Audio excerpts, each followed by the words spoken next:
doing things. And we're not allowed to show them on here because Hold My Hand Wholesale has a deal with PropStream. And so we're not allowed to show anything else that's not approved by Hold My Hand Wholesale. But I've started my own Discord. And in that Discord, I'm going to let everybody come in and show off what they're doing to find deals, because I think that's going to help everybody so much more, because because some people, we go and we search for an address and then we put the address in, and some people are doing it just the opposite. They're saying, hey, here are all the leads.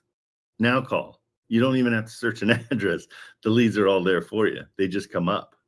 And so you can pick by zip code, you can do whatever you want to. And it like force feeds you leads. And then, it does the same thing, where it can, give you, it gives you the numbers that I would give you, like the 50% on cash deals. There's a ton of, so I wanted to put that Discord together to help you guys out and bring all the stuff like what you're doing, and have you almost teach class. Like, hey, here's what I did. I got go high level and and you can go through the whole thing. I think it's brilliant. That's so great. Good job. I don't know who it was. I don't know. I think it was on Friday. Some young guy with like crazy hair. Yeah, Nick Had something similar to that. Yeah. So that's why I want somebody like you and somebody like Nick to get together, and you can kill the world. I mean, it's so perfect. And so that's the whole point of my Discord. I'm not going to pay. I'm not going to charge people for it. It's going to be something where we just bring all the technology in there and just have fun, because it's guys like you, guys like Nick. There's Mikey. He's a 16-year-old. He's got his own thing. I just want everybody to have a place to show it off. I think it'd be awesome. If you want to go into my Discord, I'm not allowed to show it here but already in it, Trent. Oh, you're in. Okay, good. You can definitely DM me, and I can send you an invite for it. I think we've only got about 120 people so far, but once it makes it to like 300 or 400, we'll start it up, and then I'll do live streams from there. And my live streams are going to be focused on the tech that you guys are finding, as well as helping everybody get deals, because I just feel like I feel like we're spinning our wheels a little bit, and I want to make sure that there's a lot more.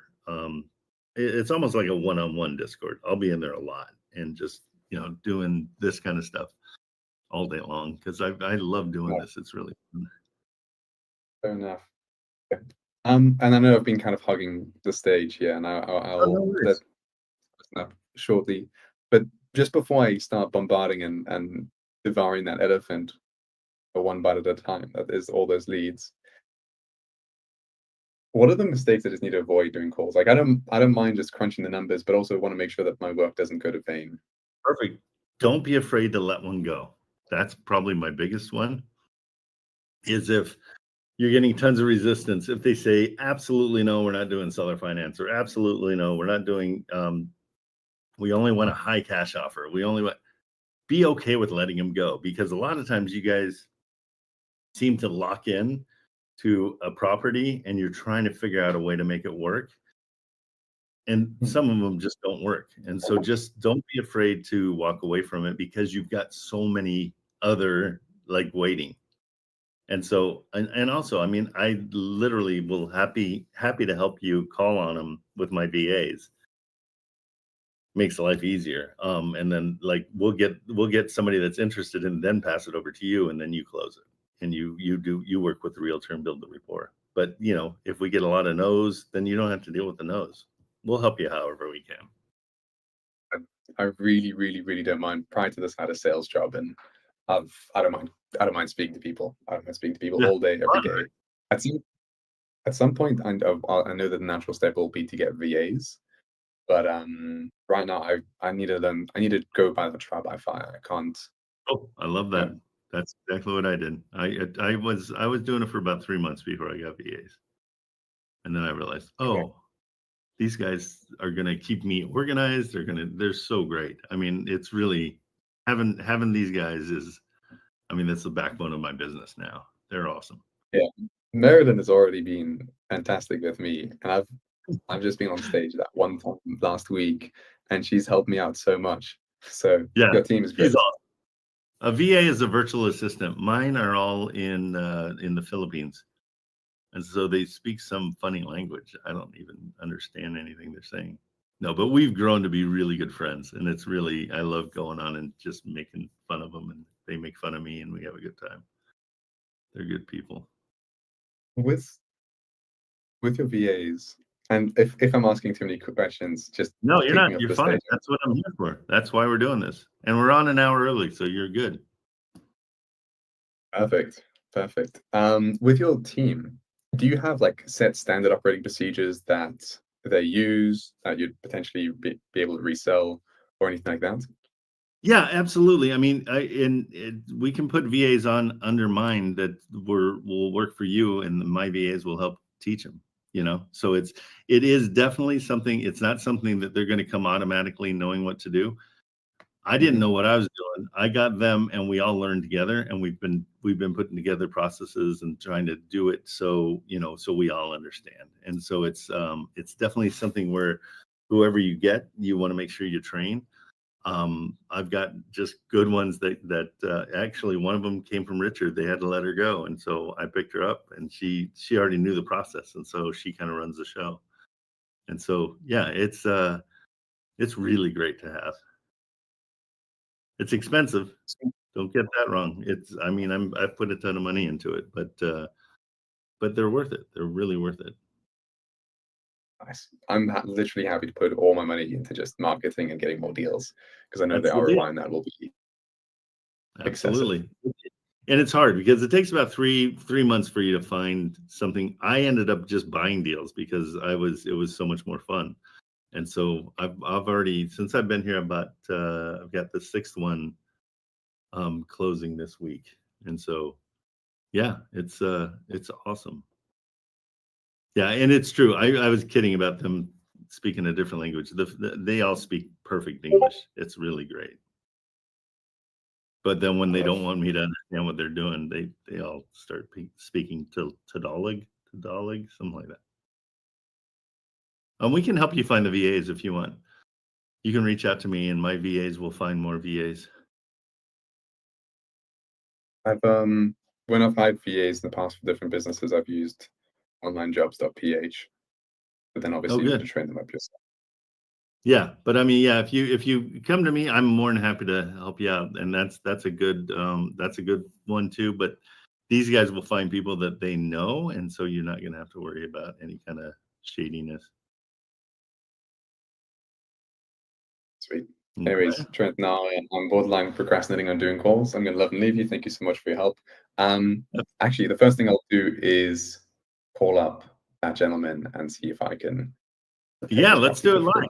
Let's hear it. Yeah. Do you want to do it right now? I don't mind.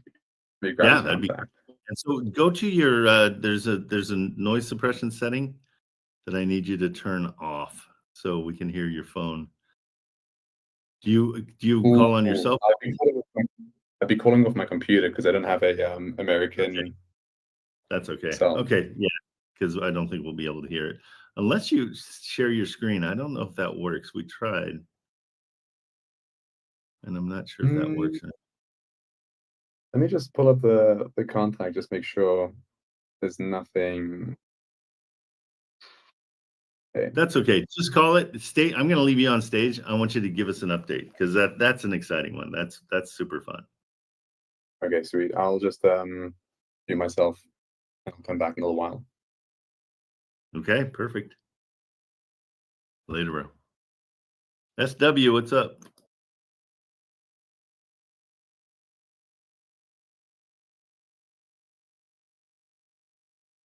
SW, there we go.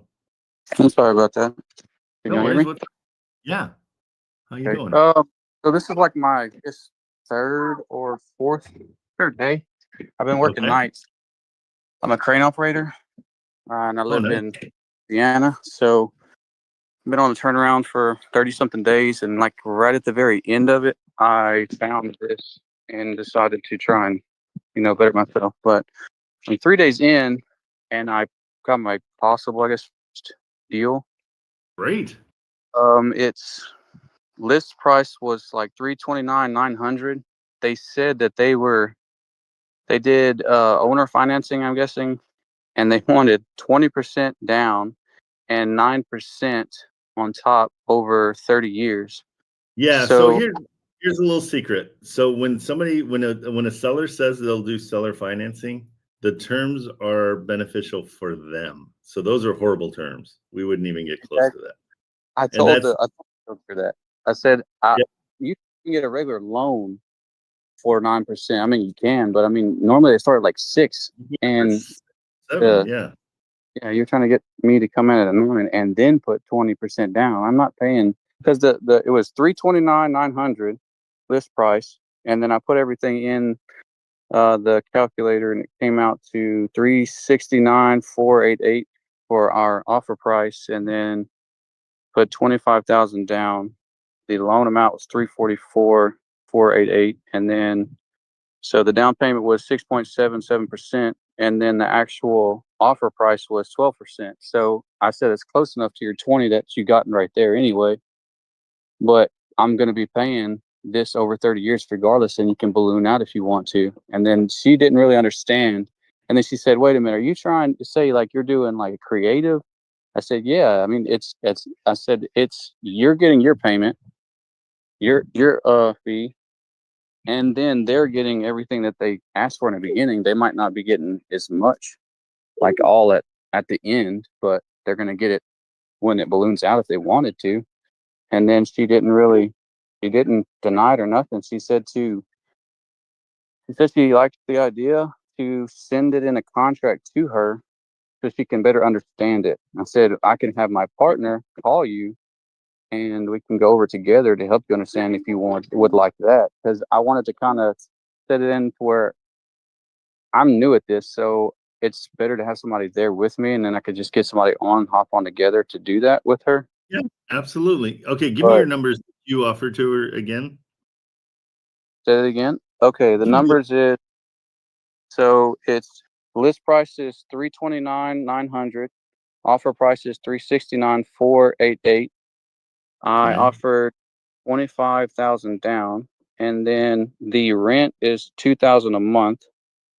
So, and then the property taxes and the insurance is everything together. Operating expenses is 1,511.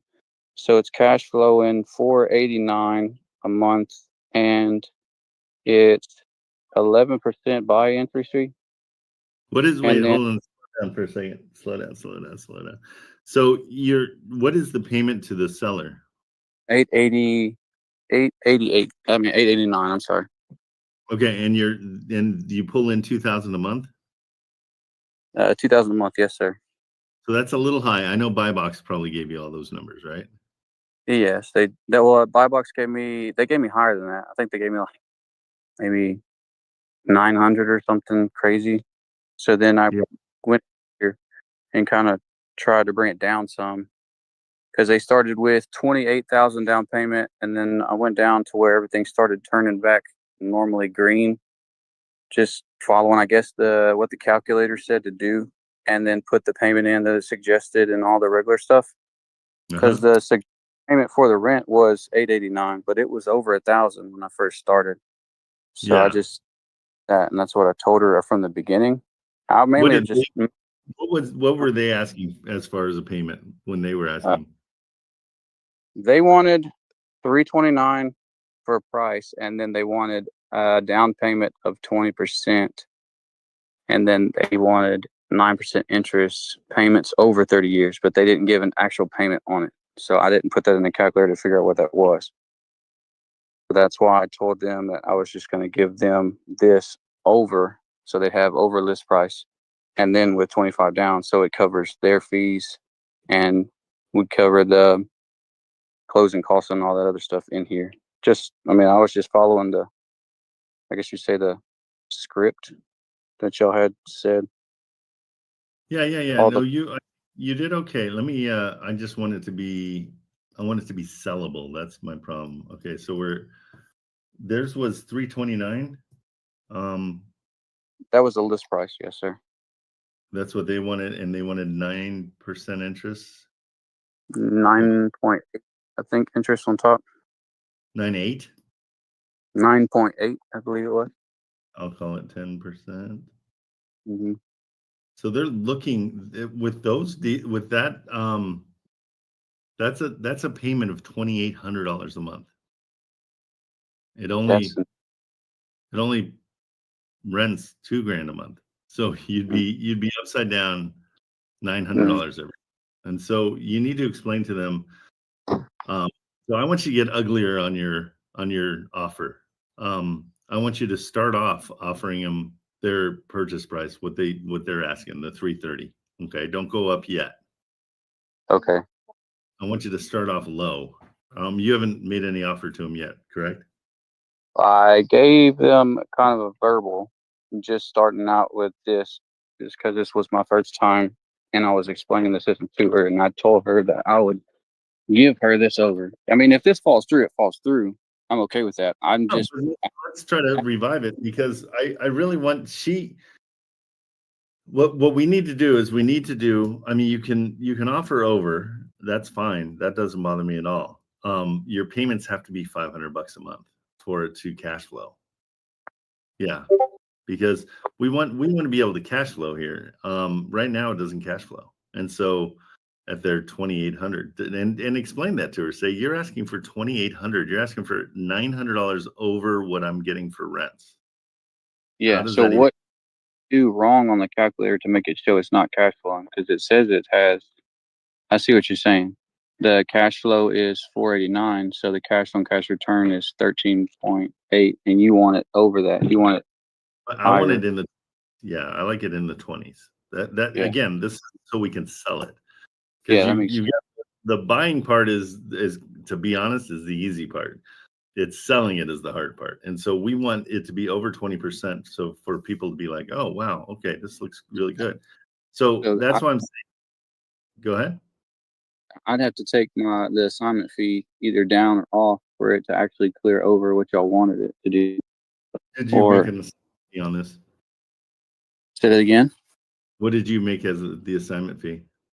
I just put the 10,000 regular on here. That said, I went to 5 and it was over. It was like a little over.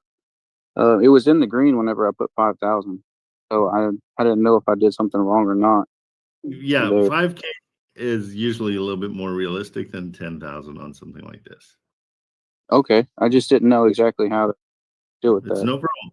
And buy box tends to give you pretty high numbers, and so I give you massively low numbers so that you can negotiate, because otherwise you can't. I guess that makes sense. So start at the actual list price and then add the 20. Yeah, so I do, here's all the numbers I would do. So you're at 330, right? Yeah. I'd give them 5% down, which is about 18,000, I think. 330 is about, let's call it 17,000. That's what I'd give them as a down payment. I know they want 25 or whatever, right? Yeah. I would give them 500 a month. And there's 0% interest at this point. Okay. And that's at their 330. So you're going to make that offer, and they're going to be like, nope, that's not going to work. Then, and only then, do you start saying, well, what if I were to give you 360? Okay. I don't mind going up 30 grand, because they're going to say, well, we need our interest, and say, hey, I'll pay your interest as part of the purchase price. I'll pay you 30 grand more than what you're expecting for that. And they'll be like, oh, okay. It just makes it sound a little bit more juicy for them. It doesn't change anything for us, because that $500 allows us to cash flow more. Okay. Okay. So when I start the initial conversation with somebody, because I have another one too that I have to call, because this thing was insane. There was a guy in Alabama where he's selling these houses that are 129,000 each, and he has 10 of them. They just sell together, and they all cash flow over, like, together is like 14 grand is what the rent would be for the actual houses there in the area that's comped and everything. It's like 14 grand. And then He wants Yeah, for all but 10 of them. that's what's it cash flow off that 14 grand? 77 over. It's either 6 or 7,000 cash flow after everything. It's 6 or 7,000, but the actual, I think, I don't remember if it just looked crazy to me when I seen it because it was so much. It was 1.1 million is what he wanted. So then the buy box crapped out like 1 point something, 1.2 or 1.3, some crazy numbers. And when I put all the numbers in here, everything was green, but I don't know exactly. I can't call that man and screw something up that I can pass on to somebody else that can make like 30 grand off or something like that. Cause it's a bunch of them. The multifamily. Yeah. I didn't want to do. Yeah, if you want to DM it, I can help you out with it. I can underwrite it and see what it actually is for sure. No problem. Okay. I'll get the stuff to do that one. How do I do that anyway? On your phone, I think if you press on my picture, like just my face right now, a sub menu should come up that says menu or that says message. I just got it now. I think so. Yeah. Okay. I'll send you the actual listing. Yeah, send me that. Because what I want you to do is I want you to come in low to start off with, and What? I sent you a hide. I remember what it was. So he said in the listing he wanted to like said he wanted it was supposed the loan has it to where the commercial loan has it where all 10 are combined inside. But when I went to PropStream to look at all his properties that were connected to it, there was like 40 something properties all connected. So that means he's only selling the 10 that's all connect. I don't know how that's connect. You can only connect 10 and not all of them, but he has two loans. It's linked. Yeah, that's the linked properties. That's just what he owes. That's what he owns. That's what properties are under his name. That's all it means. So then there's two. He's only selling the ones that he's telling you. That makes sense because there's two loans, and one was like 580 something, and the other one was like 1.3 million or 1.4 million. So it's 1.8. Yeah, and that was just to me. That's just so much. It is a lot, but very intimidating for me the first like 3 days. Yeah, absolutely. No, it shouldn't be. That's a big deal. That's hard to figure out. Honestly, but I seen it and I wanted to show y'all when I was here. I gotta find it because it's blowing my mind. I kept trying to stick it into the other ones just to try and understand how I would like go about this. And because he has a loan and I don't know exactly, I wouldn't know which loan he has on it or the price or whatever. That sounds like it's going to be under, I mean, PropStream might have it, but I've got other programs that do commercial stuff. So, yeah, send it over. Let's take a look at it and I'll help you out with it. Okay. I'm gonna find it.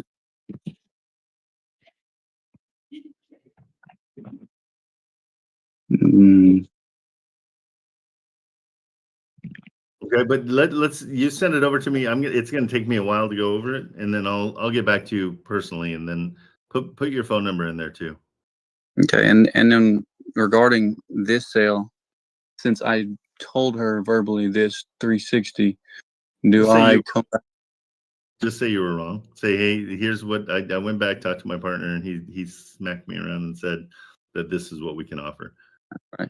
Okay, so come in 329, and then come in at 18,000, and then payments of what 5? You said 50? What? 500 a month. Here's what I do. Just to give you an easier way, it's instead of having to go through buy box every time. Buy box give you really, really high numbers, and it's so frustrating for me when it's like, what the heck? Okay. 5% of the purchase price is what I want as a down payment. Okay. So that's why it's 17,000 on this one. I want to go 25% of rents as what I pay them. Okay. 20. Okay. I've been going off what Richard was doing, like what 40%. That's why I did it this way, because I was watching videos to figure this out. I got on the live streams. No, totally get it. I don't do exactly what Richard does by any stretch. Because Richard's coming in, he's trying to get to the answer right away. He doesn't want to negotiate. And you see him when he makes phone calls, and when he does it, it's very fast. Everything's very like, we'll do this, we'll do that. Da, da, da, da, da. He tries to get the answers quick. And I asked him, I'm like, why do you do that? And he's like, well, I've been doing this for 4 years. And I just want to get to the finish line right away. That's just where I'm at. And if they say no to that, I move on. And so I'm different because I like to build rapport, and I like to come in with a low offer and then maybe bring it up as we talk and bring in the report. And that just helps me with the report. It gives me something to talk about, a reason to call them back. My process is a little bit slower, but I feel like it's more effective in the sense that I can sometimes get a discount that's a little bit better.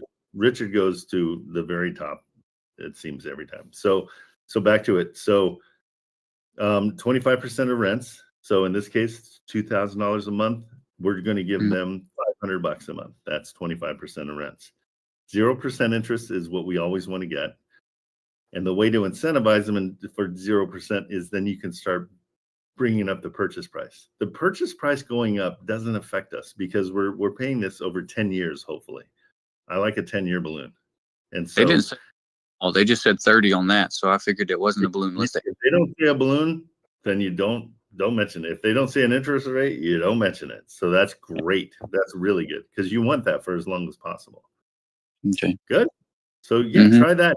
And if you're getting no balloon at all, don't be afraid to go to 370. You can go 370, 380. I'm okay with all that. That's totally fine. There's no balloon. So you're just going to pay this over time. Okay. But good for you not to be freaked out by them wanting 9% interest. But now you know. Stupid, but I only knew that because I watched those videos with y'all that y'all had up when they were saying, like, what the interest rates are now, and then what a good offer is. Like that's way nuh-uh. You don't do that at all. Yeah. So what you want to do is make sure you explain to them they're asking for $3,000 a month at that rate with their crazy interest rate. It doesn't cash. The rents are only $2,000. You're not going to put another $1,000 a month into a property. That's not. You're an investor.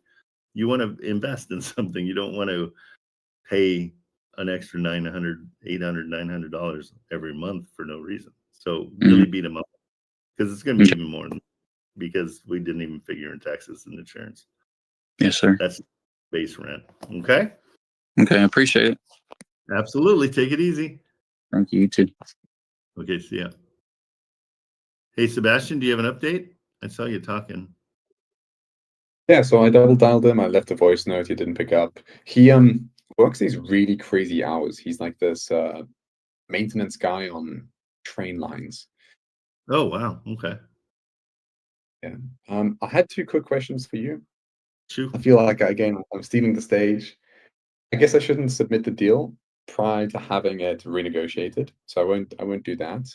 Correct. And then on the note of the quitclaim deed, the reason I'm worried about doing that because I kind of want the title company just to confirm that there isn't any HELOCs against the property because I don't want to accidentally. Oh, no, you can still do a title search, 100%. Yeah, so you can get a title search from, and you should. How would that work? Call any title and say, how much is the title search, and here's the address, and they'll just search it for you. Okay. I haven't even seen. There probably is an online title search. I haven't seen. Let's see here, online free. Run title searches and Property Scout. Let's see what they.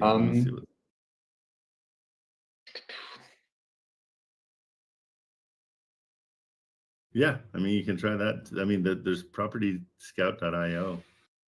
I'm sure. I'm not sure if they do it per. What's the pricing? It's probably per month. Yeah, it's $59 for 250 searches per month. So I mean, for $60, you get a month worth of title searches, and then you can cancel it. But you just need one. So Fair enough. Yeah, I'm not gonna lie, I'm in a bit of debt from the previous business, and I've been daisy chaining the upstream free trials. oh, nice. Okay, Uh, is it working out?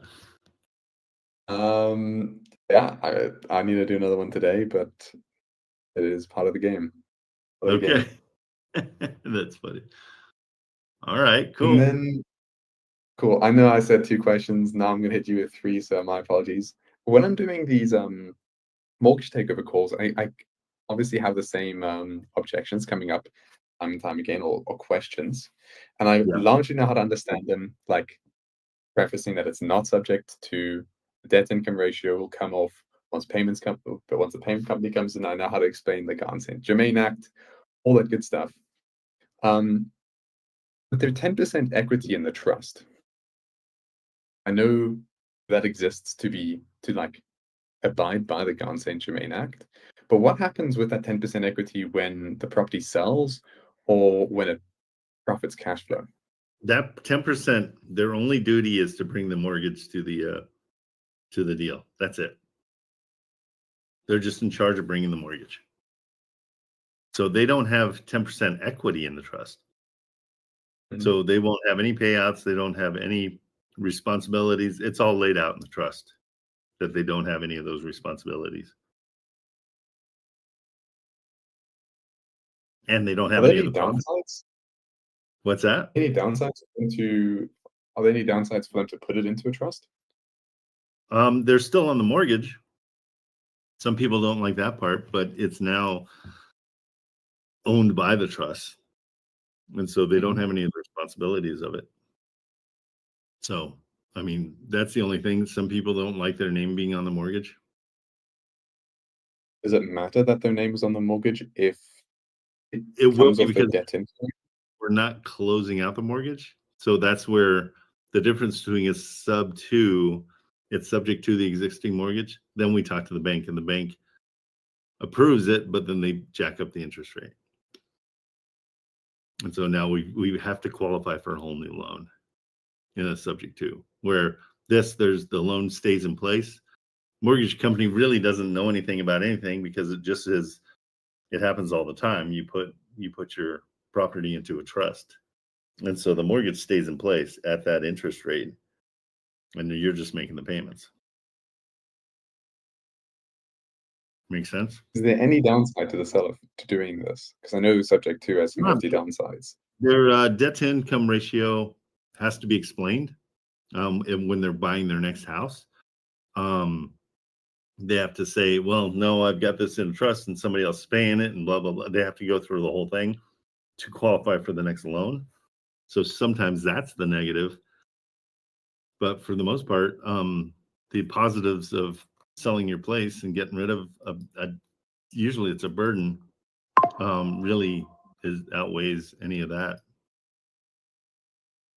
Okay, and then how much does it cost to actually set up a trust and do all this legal work and hire the attorneys and whatnot? Figure about $4,000. Okay. All part of your $4,000. closing costs. Yeah.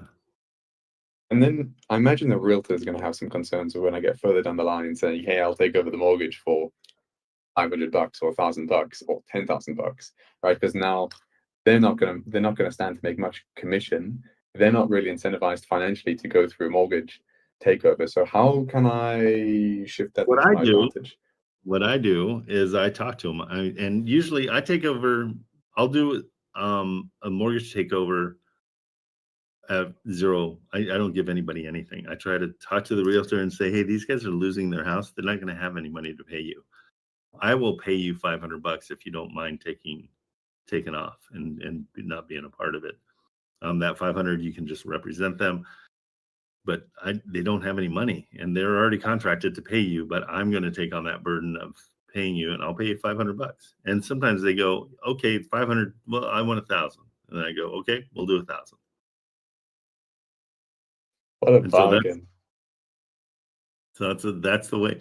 The biggest part of all this is is ask people, talk to them. And you've done a great job with your rapport on this one, where you're going to get, you have confidence enough that you can even say that you're going to get it for $100. It might still be $5,000, but if you can get it less, go for it. I'll go for it. There's literally nothing to lose and everything to gain. There's $5,000 to gain. So Yeah, why you're going wouldn't I to do save a ton of money, $4,900 on your side. Mind if I ask a question about the downsides, potential downsides? Yeah, sure. So my question would be that if for some reason the bank calls the due on sale clause, is there a possibility that the investor who's basically bought the trust says Mhm. it's advantageous for me to just default on this, give the property back to the original person who has signed the property into this trust, and then they're responsible to pay the, however much the mortgage is, and then they don't have it, and then they basically just lose their home? There's a possibility that a jet will crash into their home as well. That scenario, what you're saying, is not advantageous for the investor. The investor wants to keep that property. There's no reason for them to want to get rid of it. The bank is getting paid every month. So I don't know any bank that's going to be like, hey, let's check out this trust and see what's going on here, because they've been paying us consistently every month. But let's check in on it. And they're like, wait, who owns this trust? Okay, wait, I don't see that happening. I've got several of these. I just make my payments and nobody cares. Does that make sense? Yeah, it makes sense. I'm just trying to figure out, granted I'm new to this, but I just would want to make sure that I wasn't putting the original seller in a situation where they end up losing their home because the due on sale clause gets invoked by the bank, and then the real estate agent, the investor doesn't want to put up the money to just buy out the property outright, and so that they send it back to the original owner. Yes, I guess is what my answer is. That if that happens, it's not advantageous for the investor in any way, shape, or form. Because you want that house. There was a reason you bought it, and you want it to cash flow, and you want it to make you money. And so, I mean, I don't see why an investor wouldn't make a huge effort to keep the house. Even if they had to pay the whole sum of the mortgage? There's other exit strategies. I mean, you can get a DSCR loan. You can sell it to somebody else. You can, there's a bunch of other ways to go before the house gets taken. And it's not advantageous for the bank. The bank wants their money every month. They're making a ton of money off the interest. So yes, that can happen. I would say 99.9% of the times it won't happen. Cool. Thank you. You bet. Okay, Sebastian, I'm going to put you back down. I'll leave you up in case they call you back. I want to hear the update. Just wave to me and let me know. Okay, whoever wants to get up on stage, turn on your camera and I'll bring you up. I'm going to bring up Marco and Don and Tyler. I'm going to let them leave. I'm going to tell some new people, and if I have good news, I'll bring it back later. Okay, cool. All right, I'll pop you off later. All right, Don, what's going on? Awesome. Good morning, everyone. Good morning, Trent. It's been a while. I'm so happy to know you're straight. That's the best. Yeah, we're alive. We're live and kicking, and I feel like after a while, I finally got some traction going.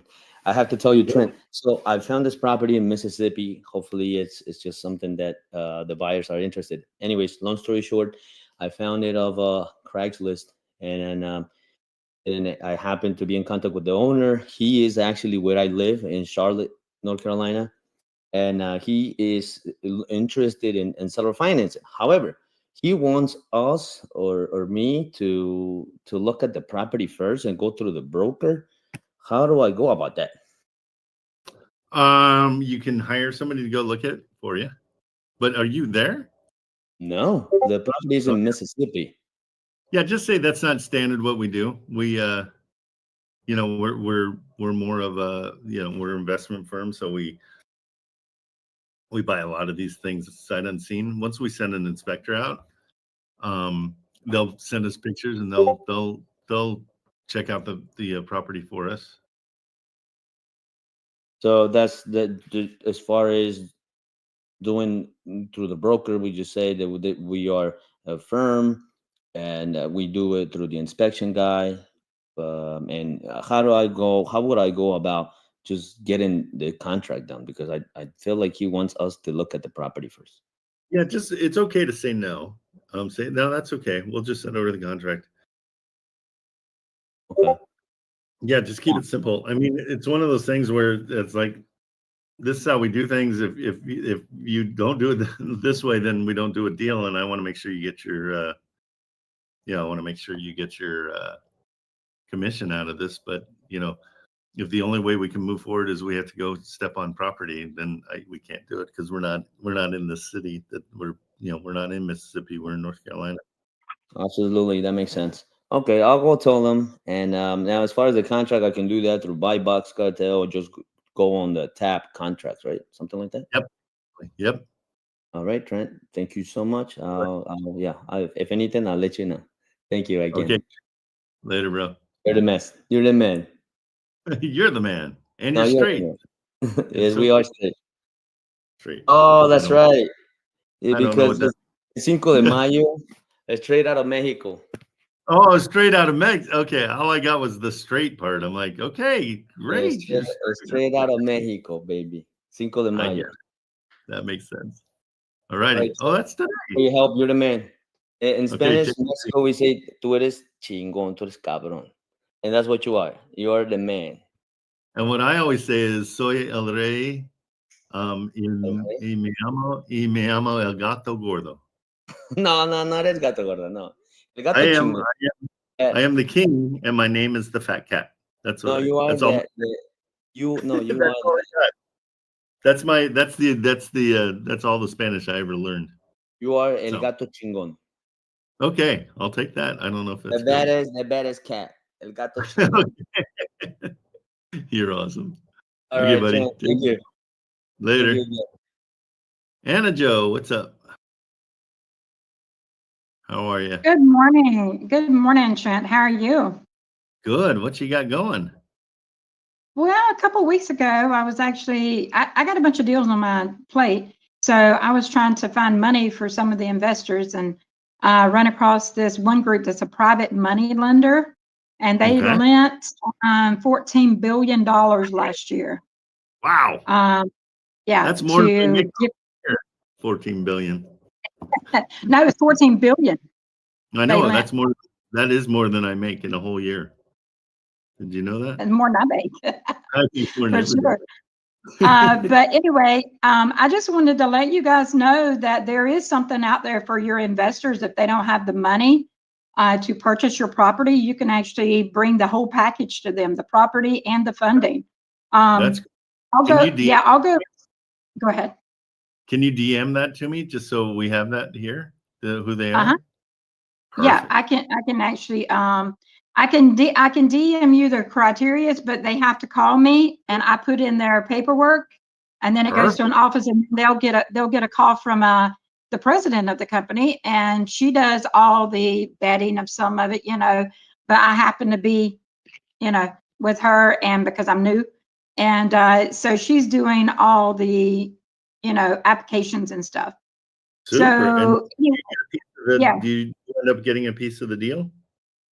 I do. That's great. Good. That's a smart way to go. Great. Yep. But I needed some way to finance my investors. People aren't getting financed. They want the houses, but they're not getting financed. But the criteria on it is a 650 and up credit score.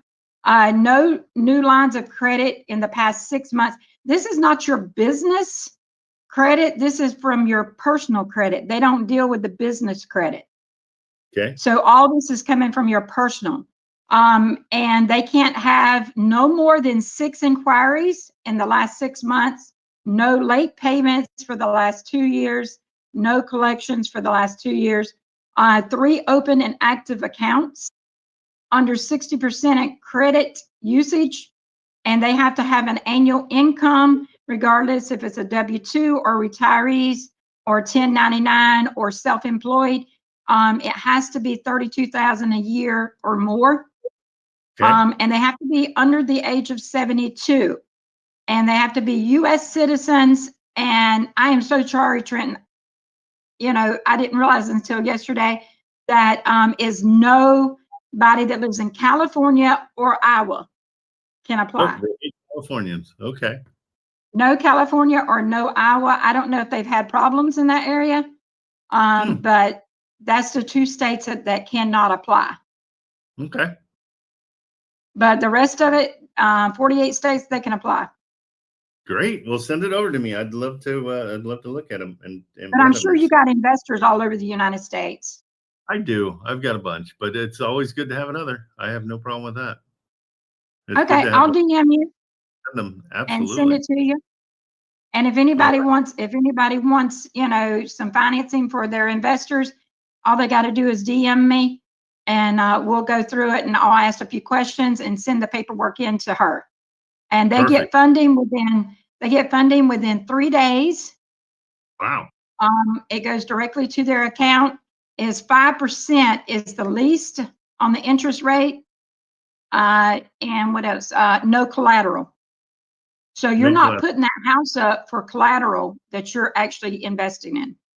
Oh, that's cool. Okay. Yeah. And what's the percentage rate? It's 5% or above. Well, It's wherever they can get you financed. They have 290. They have 290 people that they deal with on private money. Some's banks, some's credit unions, but there's 290 institutions that actually deals with this company. Oh, wow. Okay. Well, yeah. Send all the information. What do you make per person that gets funded? I make 2%. 2% of the loan. Yeah. Wow, that's a ton. That's great. Okay. Yeah. Okay. Okay. Yeah. Thank you. Send it over, and I'll vet it, and I'll send it to my guys and just see if they know who they are, and we'll go from there. Okay. Thank you, right. Trent. I appreciate it. All right. All right.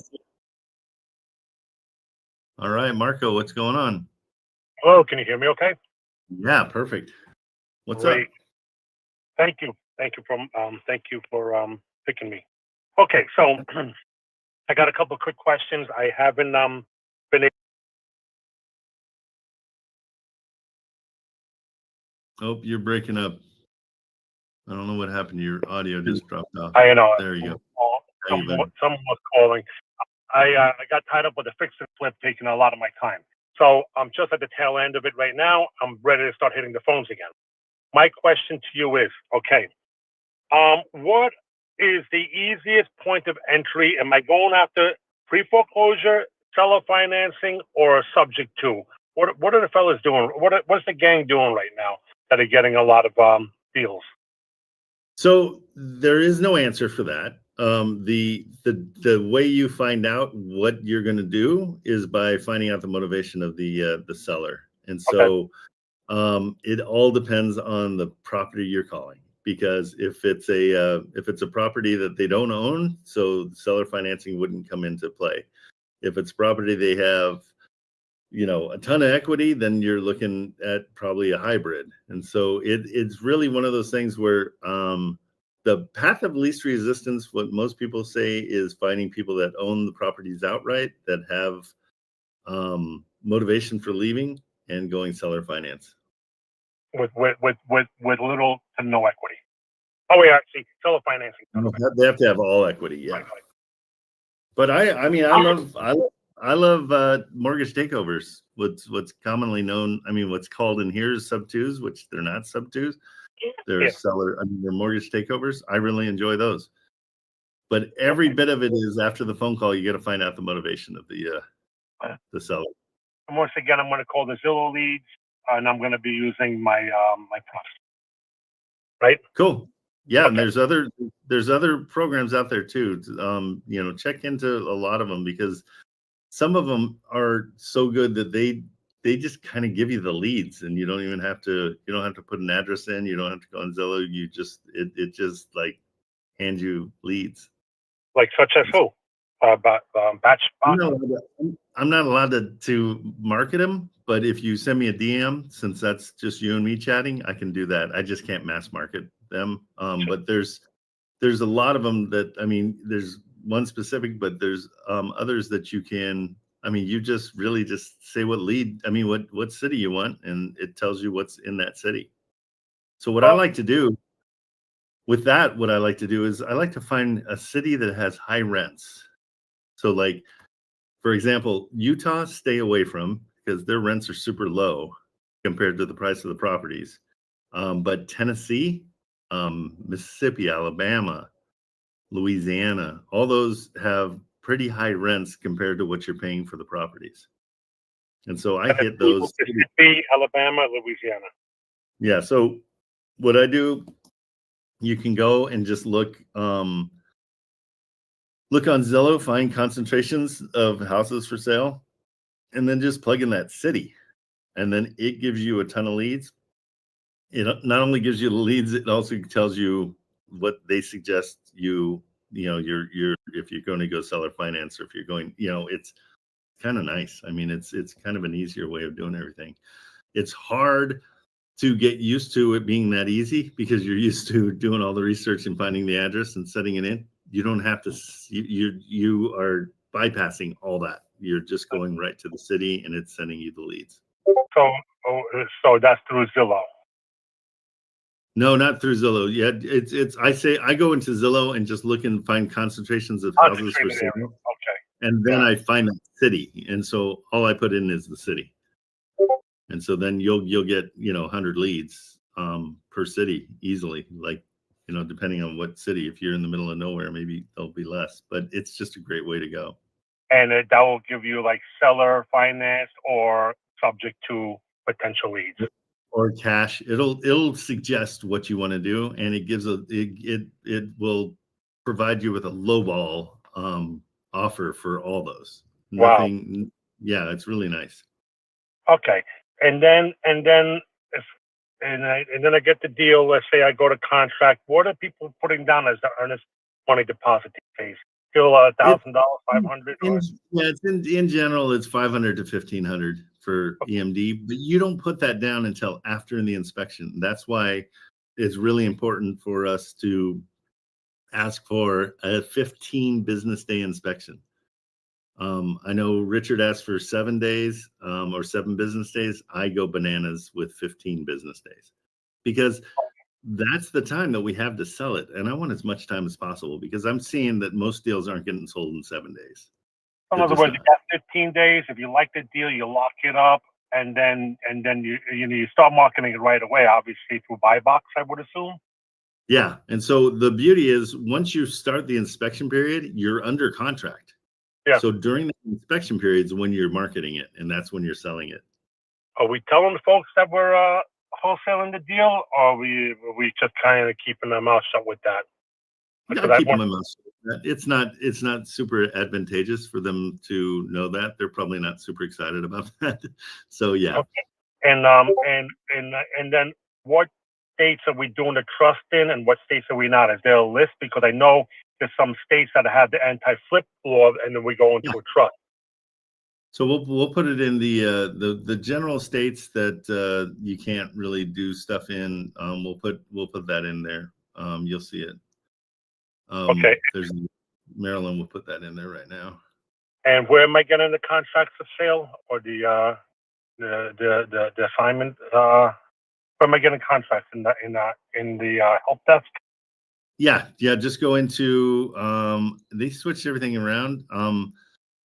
The best way to find it is you go to the very top in the Discord, and there's a thing called channels and roles, and you click on channels and roles, and it will it'll give you like the different channels that are available, and you'll find it in there. Just search contracts, and then it will come up. So channels and roles, and then go to browse channels. Okay. All right, Trent. I guess I'll DM you later on, and we'll talk about Okay, perfect. And yeah, we got you covered. Trent, thank you. All right, take it easy. Take care. Tyler, what's going on? What's up, Trent? Not much. Okay, I know I messaged you. I just pinged you an address, Okay, perfect. and we walked through this like Thursday. But basically, yeah, they countered my offer, which I think is still pretty good. Pencils out Okay. over 20% cash on cash. And where Nice. we're at right now is I want you to help submit it, because the other thing that I got going on with them is I was going to negotiate the price, but when I look back at my notes, I saw that he had mentioned that they were going to put a mini split system in the house. A lot of these houses don't have them. You don't need it for Section 8. So I'm thinking now they were going to get bids on it. I can just tell them to take that off the price. Good, good. And what's a Maybe- mini split? Like that split? Is that the same thing?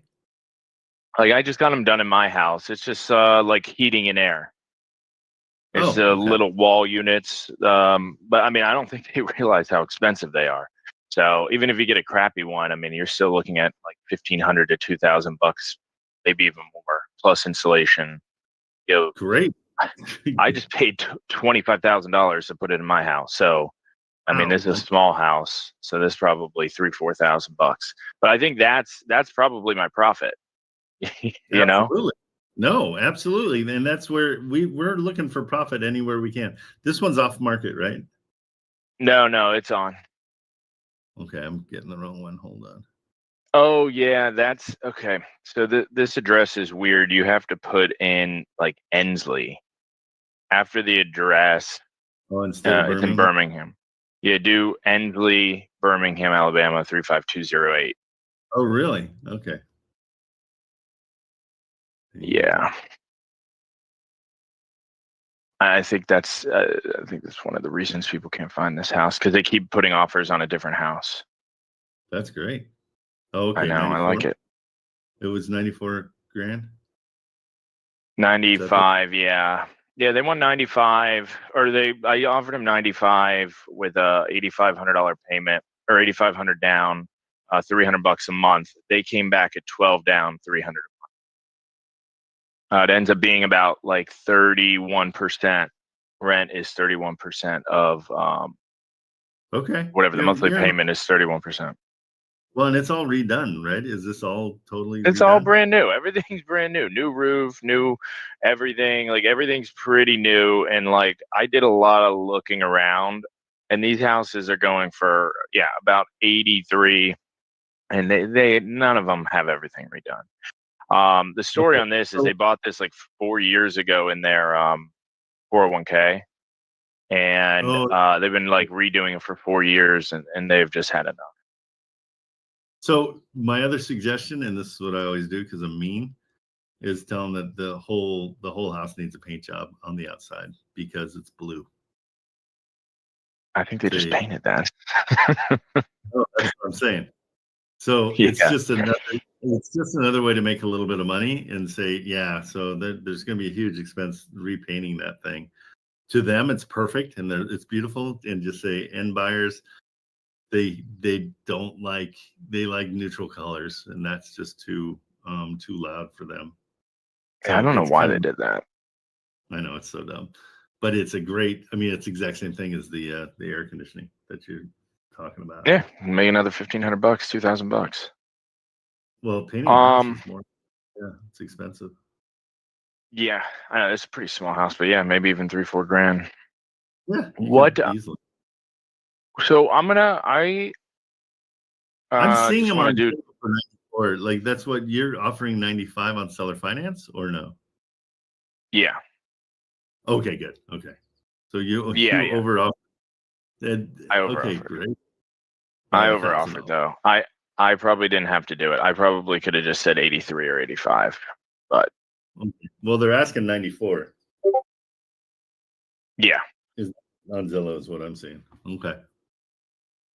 But yeah, so I just want to submit this I'll JV with you on this because this would be the first one. Seller finance. Okay. I Man, I love just submit through this link, right? Yeah, the TKO one. Yeah. Yeah, go for it, and we'll help you out. And then he wants us to write the contract. We can do that, right? Yeah, absolutely. We'll handle all the contract, all the proof of funds, any of that stuff. We'll handle that for you. Okay. So I'll just go ahead and submit this now, and then I'm going to talk to him Great. later today. I'll try to get a couple $1,000 off. I think we can. And Oh, then absolutely. and then the mini splits. But that was the other thing. How do I need to write that in? You probably need to write everything. I would. I definitely would like mention it, like, you know, call it credit for mini splits not installed or something like that. Yeah. Or Okay. mini splits to be installed in the future, and then put a price. Yeah, they're gonna get 3 quotes this week. Great. They're doing your work for you. Okay. That's even better. I know. Well, yeah, and it's vacant, and there's a box on it, so this will be pretty easy. Oh yeah, that's great. If people can walk it, no problem. Great. Yeah, and so the idea too. I really want to make sure this one goes well. I know it's a decent deal, but this agent has a bunch of off-market listings. I feel like he's kind of feeling me out on this one. Good. And if this goes well, because I mean, look, Birmingham, I guess, is an interesting place. Like his goal is to sell the $500 to $1.5 million homes on the other side of town, and Okay. he just wants to make money. I think, obviously selling these, but there's not much money in this, right? Selling $80,000 homes, it's a lot of work for $2,000. So he keeps saying like, look, if this goes well, I can give you 30 properties a year. We can do deals like this. It should be interesting. And he seemed to kind of know what I was talking about. Oh yeah, this was the only other thing he asked me to add. Obviously, the one, if the buyer becomes 60 days delinquent and 2 consecutive payments, they can foreclose. The other one was fails to cure the default within a 15-day written notice period. What does that mean? Wait, say it again. Fails to cure the default within a 15-day written notice period. That almost sounds like the inspection period.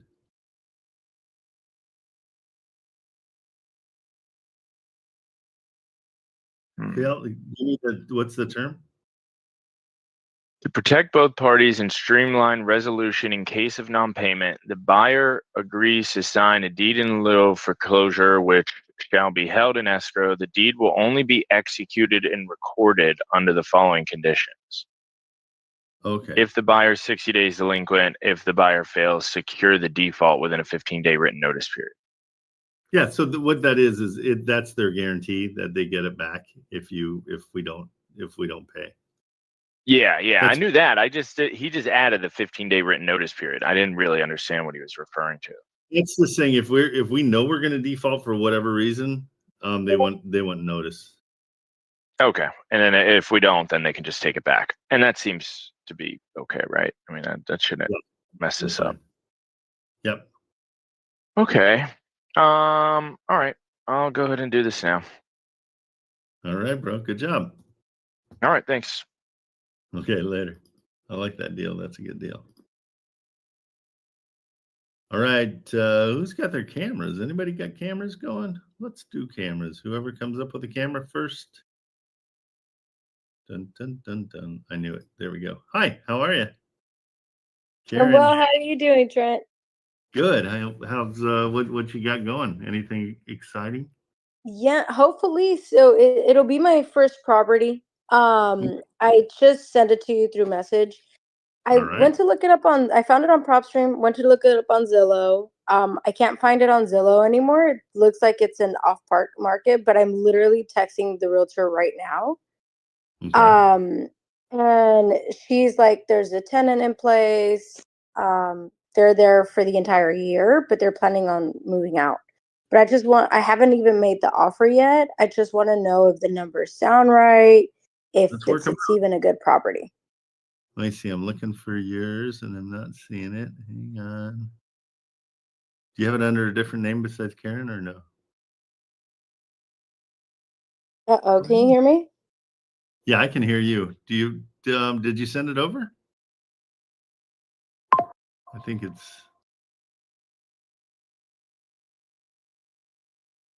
Can you hear me? I am not seeing your I'm not seeing what you sent.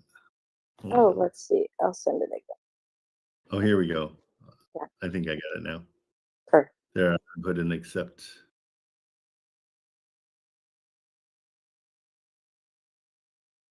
Yeah, try it one more time.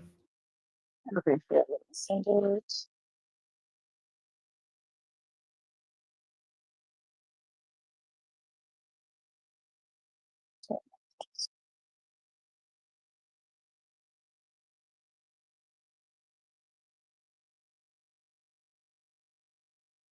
Hmm.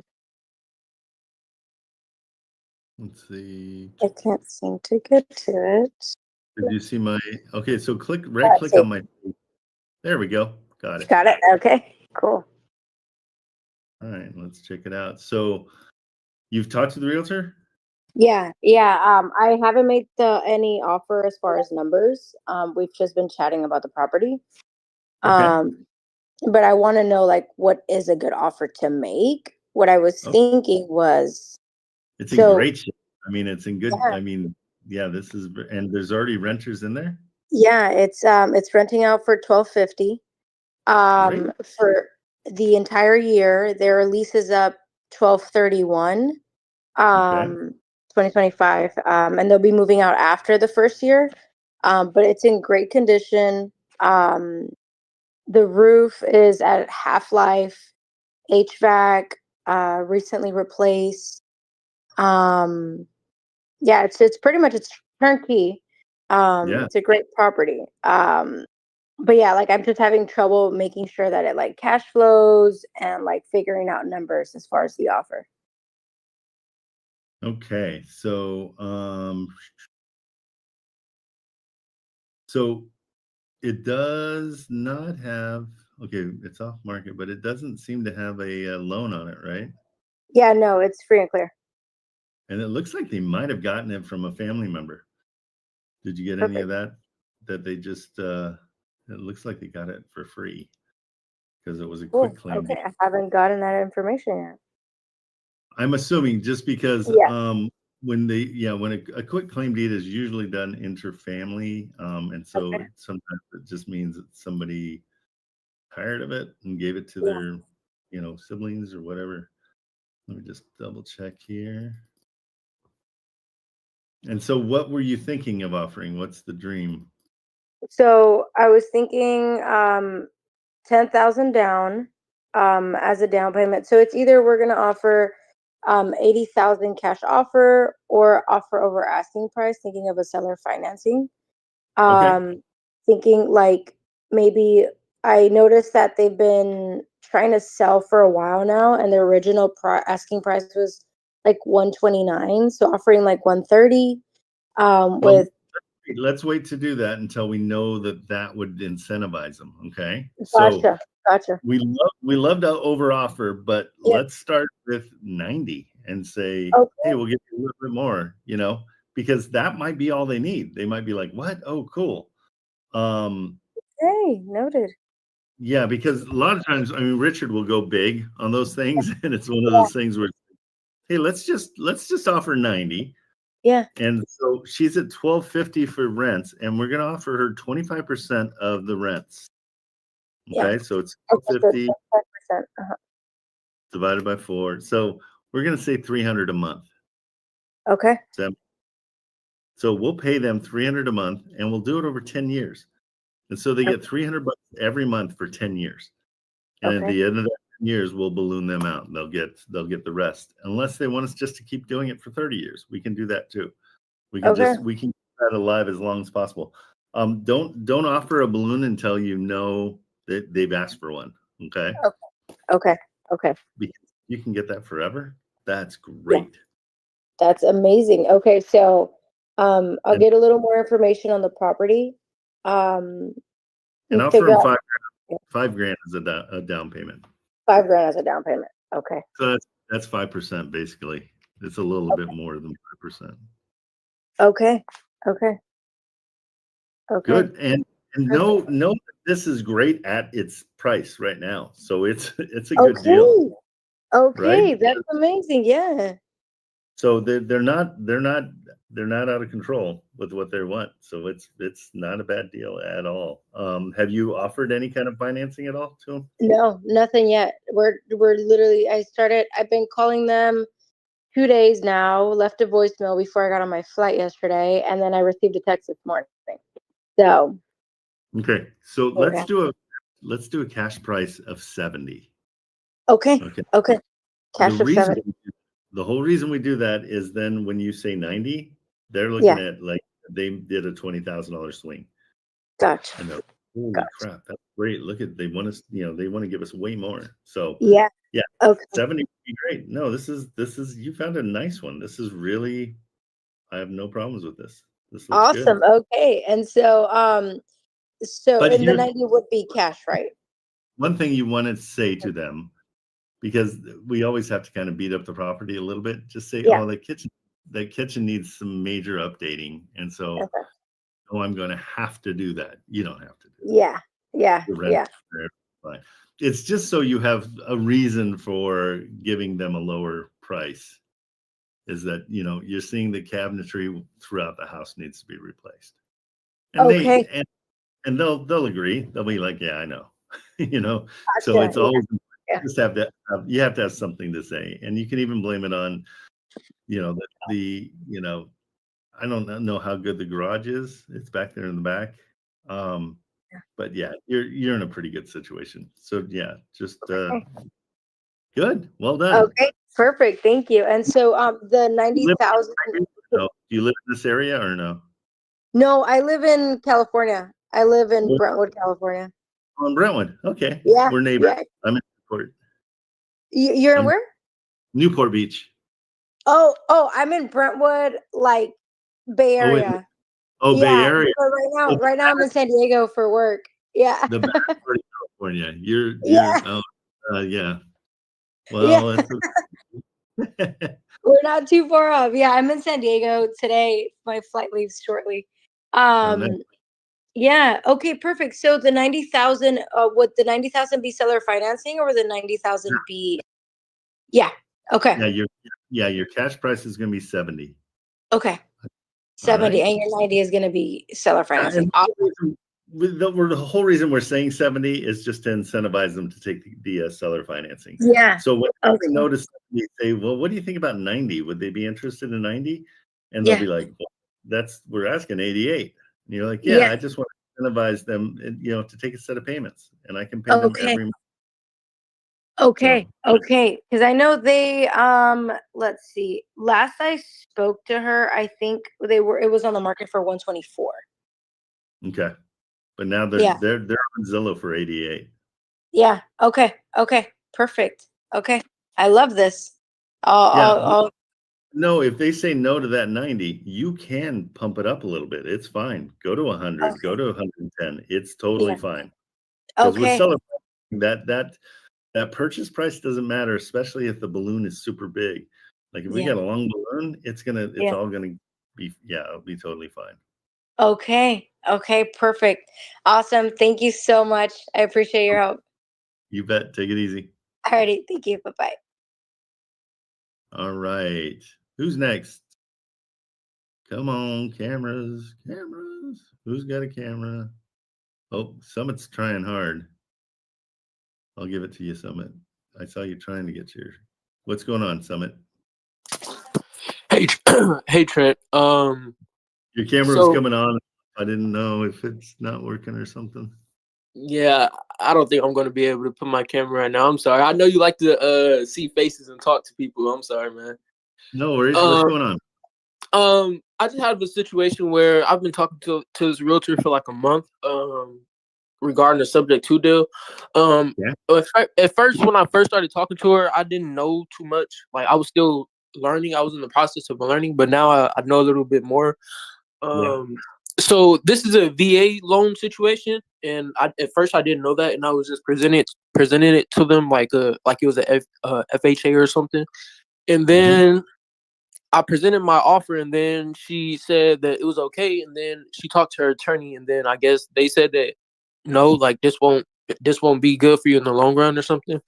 So today the realtor and the seller got in contact with their attorney, and they want to have a meeting because I told them that I was gonna have them talk to my partner, and then I was gonna set up I was gonna schedule a time to talk with Garrett, but they just contact me out of nowhere, and then I've been trying to get in contact with them for a while now. So so this morning, she texted me and she was like, we're going to be ready at 2 p.m. and I don't think I'm going to be able to get in contact with Garrett at 2 p.m. like on the fly.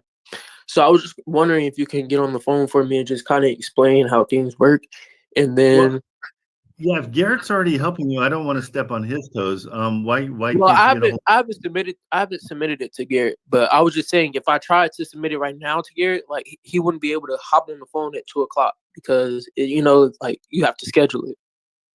Oh, gotcha. What time zone are we talking? CST, so it's like 12:00 for us because I'm also in California. Oh, you're in California. Yeah. Okay, so 12:00 for us. Yeah. Okay, yeah. Reach out to Garrett, see if you can get him on the call. Tell me the numbers. Let me hear the whole deal real quick just to see if it is a deal.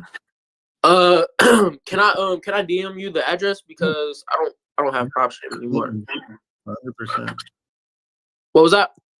Yeah, DM. Let me check it out. Okay. Yeah, I never want to step on Garrett's toes because that's his role in here is kind of to do that. I will always make contact. No problem with that. Yeah, I'll take it to Garrett all day. It's just the matter of the fact, like it's at 2 p.m. and I know you have to schedule it with Garrett, and yeah, I don't think he's gonna. Yeah, totally get it. I just I get in trouble constantly in here, so I don't want to get in trouble with Garrett too. Well, I'm presenting it to you like I just want to JV with somebody that can help me. Like it doesn't matter. Yeah, I'll go to your Discord and ask you. Like it doesn't matter. I've heard Richard tell you to not promote yourself in the Discord before, so I'll go to your Discord next. So like it doesn't matter. I'll just be careful. I don't want to ruffle feathers. That's exactly. I know. I want to help you guys. It's fun. Okay, I text you the address. Got it. Okay, and what have you offered? What's your plan? So when I first started talking to the realtor, I said we got on the phone. I presented that they might lose money, and then I sent the email that basically says my first offer is $120,000, and then I explained how the trusting works and how they will be able to use their DTI to get another loan, and then I presented the 6% to the realtor of $153,000, and their commission being a part of a down payment of $9,180, and giving the client $4,820. Okay, so their balance. What's their balance on their loan is? No, I don't have PropStream. They still owe $140 at a 5.1% interest rate. Okay. So their equity is nothing. Okay. I mean, they're asking $135. Yeah. So they would be $3,000 underwater. So we got to find out. Let me check one place else. Hold on. Let's just make sure that everybody's agreeing on this. Yeah, but it looks like they're underwater about $3,000. Okay.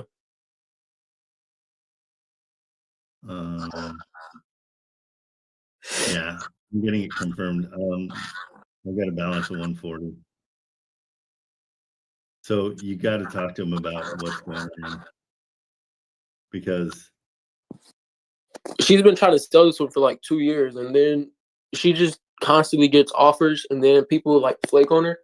And she's totally okay with coming out of pocket to close on it, because she's just skeptical about any other type of deal. But she was considering what I had at first, but she talked to her lawyer, and I think he told her something about the VA entitlement, and at first I didn't know that it was a VA loan. Gotcha. Yeah, this one's tough because she's underwater. She hasn't mentioned that she's underwater. Oh, and she's been on for 536 days. Yeah. Yeah, there's something else going on here. It's not just people flaking. I think the big one is that they're underwater big time. So I would stay away from it completely because unless they accept like $100,000 cash offer. Well, I was presenting like 110, 120, something like that. Right. I would do, because again, they owe more. They owe 140. And so, I mean, the only way I would go at 100,000 and just see what happens. Otherwise, I'd run from this. I wouldn't even worry Okay. about Just so I'm informed next time, like, why would you run from this one? Like, isn't this like the situation they were looking for? Like, the seller's going to lose money? Well, they owe more than it's worth, so they'll lose about, I mean, they're going to lose a lot of money on this. It's not something that I like taking over. I like doing subject twos, but I like to do it with a little bit of equity because I want them to have some money involved. But from what I can tell, I mean, let's see what the comps are. What are you finding the comps in the area to be? Honestly, I did not look at any comps. Let's look at comps real quick. So a quick, easy way to look at comps is on Zillow. Let me find it here. Hold on. On Zillow. All right, I got the addresses all confused here. Let me make sure I'm doing the right one. Actually, I think I did look at comps. It was like 170,000. I think 170. I think like something around the corner sold for like 170. Same everything. I can't remember that part, but I do remember seeing something sold for 170. I think, I'm not too sure. This is in Birmingham, right? I just want to make sure. Yes. Okay, so I go down in Zillow. There's two maps. There's a second map down a little lower, and it shows you kind of what the neighbors are. And so I'm seeing 107, 72, 73, 89. There's a 186 right next door, but that I'm going to look at it and see. Oh, they don't even show it. It's blurred out. I don't trust that 186. I would honestly, I would offer them $100,000, or I mean, again, you could take over their loan, but don't give them anything. Okay. It might be that. What's it rent for? Is it rent for a lot? Like I haven't really been keeping up with this one since I've been talking to them for a month, and I've been waiting for like 3 weeks for them to get in contact with their attorney. Let me see right now. So it rents for $1,200, and your payment, the payment would be $800, and that might be TI. But what you need from them is you need a mortgage statement. If you can get a mortgage statement from them, then we can move on and we can give them a call. But when you call, just ask them for a mortgage statement. Okay, well, the attorney is going to be on the call as well, and I just wanted to have someone more experienced to explain how the VA thing works. Well, so they're looking for an entitlement. Is that what the idea is? I think so. Yeah, I think so. Okay, so yeah, they do lose their entitlement, but I don't. Some people have more entitlement than others. Yeah, I just wanted. Here, I'm going to send you my Calendly. Okay. Hey, Marilyn, can you send my Calendly to Summit? What's your first name? Steven. Steven? Okay. Yeah. Yeah, and I'll set that up for it's at 2:00. Yeah. Well, 12 o'clock for us. 11 o'clock our time, right? Yeah. Or 11 or 10 or 12. Sorry. 12 o'clock. Okay, cool. Yeah, we just need to we need more information from them. Okay. Okay, bro. Thank you so much. Sure. Oh, take it easy. also, Yeah. I have something under contract that right now that's also a subject to. I'm selling it on Facebook right now, and a buyer contacted me. Well, a buyer contacted me and said that he would prefer to do a LLC thing instead of a trust. But I was looking on YouTube and stuff, and like for that, if they do it with an LLC, like the bank can see that they gave it to an investor, and then 100%. that'll make the due on sale thing happen faster. That So would trigger the due on sale clause. 100%. Yeah, and that's why I was just trying to explain to him, but it doesn't really seem like he knows too much about how the trusting works. But I just didn't want to screw over the seller because I want to go back to them and have this snowball. Yeah, no, the LLC will 100% trigger the due on sale. That's what I was thinking. Yeah, it's staying in the seller's name if you put it into a trust. It's changing entities if you put it into an LLC. Yeah, but I was trying to explain to him, like, dude, like the trusting works good for you and the seller. I don't know how to explain it to you. That's it. That's it. I mean, you just tell them it stays in the same. Like if the seller owns the trust, then it stays in the same name. Basically, it's if you push it into an LLC, then it changes the name and it triggers the due on sale clause. I told him that. He said it was mortgage fraud. Okay, well, it isn't. So, and did you show him the Garn Saint Germain Act? Did you send that? I sent him an entire video explaining the LLC versus the trust. Okay, well, from YouTube. I don't. Do. I mean, what was that? You've done a ton. I mean, that you've done way more than I would have. I would have said, like, okay, we won't do it. You know, so you're fine. You're doing good. Okay, and I see Richard's in the chat. Richard, I'm on Facebook right now. I'm trying to post that said deal. And I'm waiting for it to be approved. Oh, you have a deal with Richard? No, I'm on his Facebook trying to post my deal, but gotcha. it hasn't been approved yet. My name is Steven Strawbridge.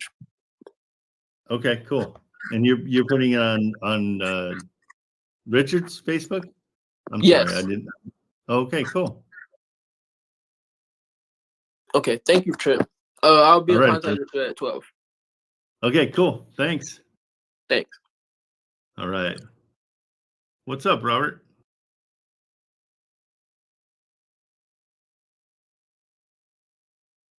You're on mute. There we go. Sorry about that. How's it going, Trent? No worries. What's up? I had a question. I'm about to send an LOI to a seller Kerry. Okay. He insisted on 10%. Insisted on 10% down. So I'm just wondering. I got to make an adjustment, but I could probably work with that. I have an entry fee that's relatively high, 14%, 14.46%, but I have a 21.12% cash on cash return. Yeah, that's not sellable. Okay, so that's a good ratio then. I got a higher entry, but I got a higher cash on cash. So it's not sellable. It's not good. Oh, sorry, I didn't hear that. Yeah, right. that'd be next to him. Yeah, there's nobody. It's hard to sell. Guys, you got to keep in mind, like there's investors that are looking at thousands of properties. They're looking for low entry. They're looking for low interest rate. They're looking for low, so they can buy them. So that's a tough one to sell. Okay, regardless of the cash on cash, there's no cash on cash. I want more than 20%. That's what I think cash and cash should be. Everybody else goes lower, but I've tried to sell 1,000 things, and the buyers are not into 12%. They just aren't.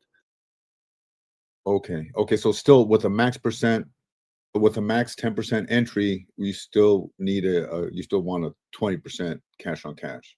And I like 5% entry. I mean, a 5% down payment. I want to keep everything super low. That's the name of the game. Yeah. We're trying to find massive deals.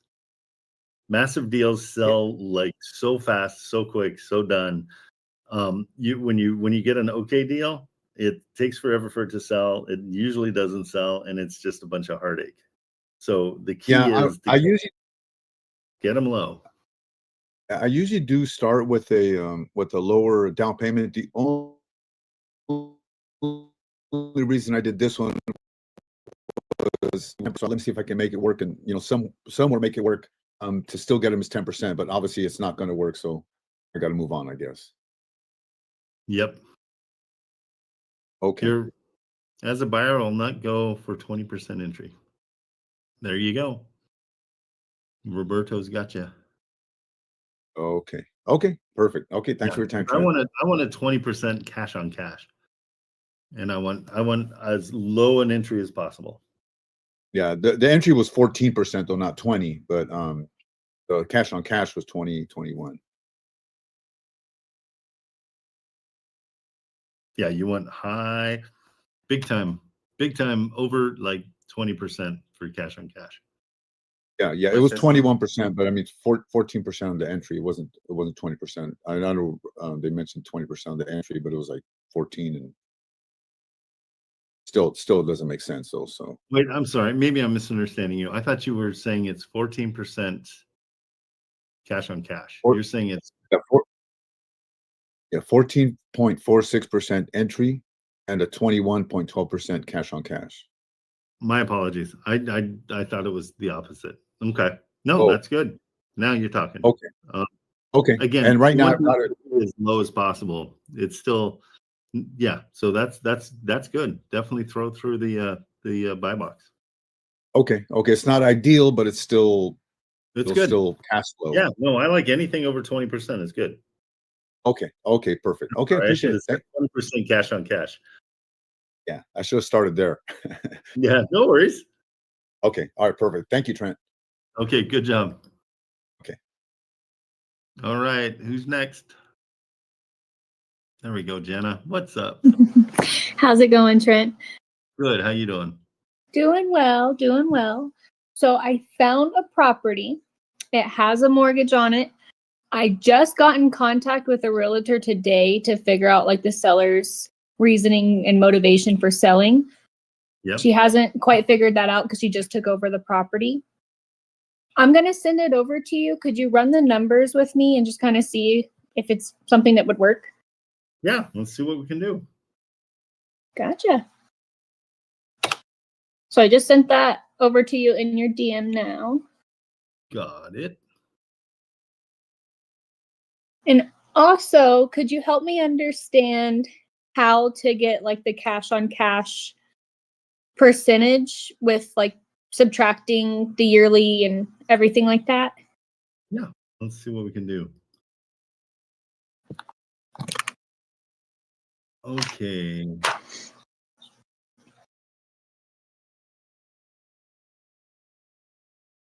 It is searching. Hold on, let me check here too. Okay, nice place.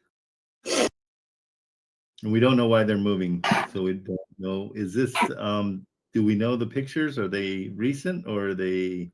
They are recent. Everything it's move-in ready. That's all I know so far. I just don't know why like the seller wants to sell it.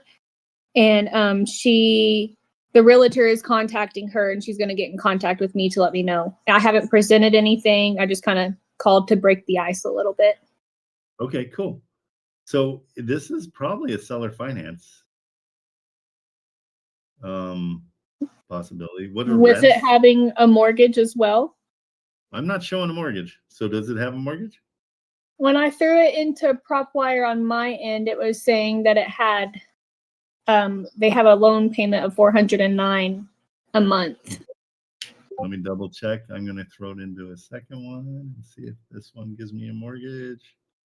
I mean, if it doesn't, that would be great. Both of mine searches show that it's paid. Okay, perfect. Well, then how would I go about that then? Okay, so what are the rents? Have you figured that out yet? It rents out for $2,400. Beauty. Okay. Let's see here. This is pretty good. Let's see. So, what I would offer, let me just see what this is offering because mine's usually different. So we'll go with a down payment of 5%, right? Mm-hmm. So like 12,400. Let's Gotcha. do the offer price right at what they're asking. Makes sense? Mm-hmm. Because we can always go up. $2,400 for That's month. where I was So leaning to start with, is just start right where they're asking with 5% down. So I'm on the right track. always on the right track. You're doing great. Okay, so monthly breakdown would be about $560 for taxes and insurance. Let's do a payment to the seller of, you said it was $2,400, right? Yes. Okay, so easy enough. So that's $600 to the seller. Let's see what happens here. Yeah, so that's what I would offer, is like, do their offer price, $600 to the seller. Okay.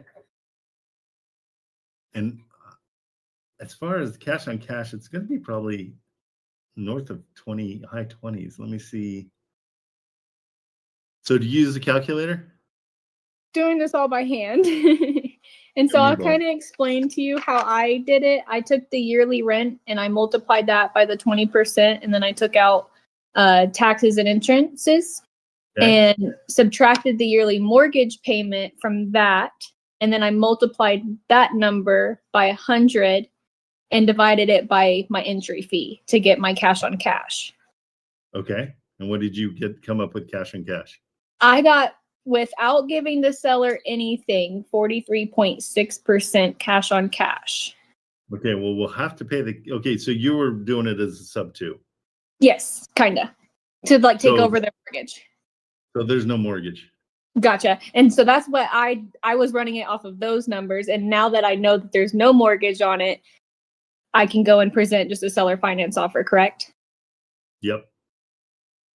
Perfect. And I'm gonna, since you and I are the same and we do calculations in our head, I'm sending you something. Just here, I'm just gonna send this to you real quick. Hang on.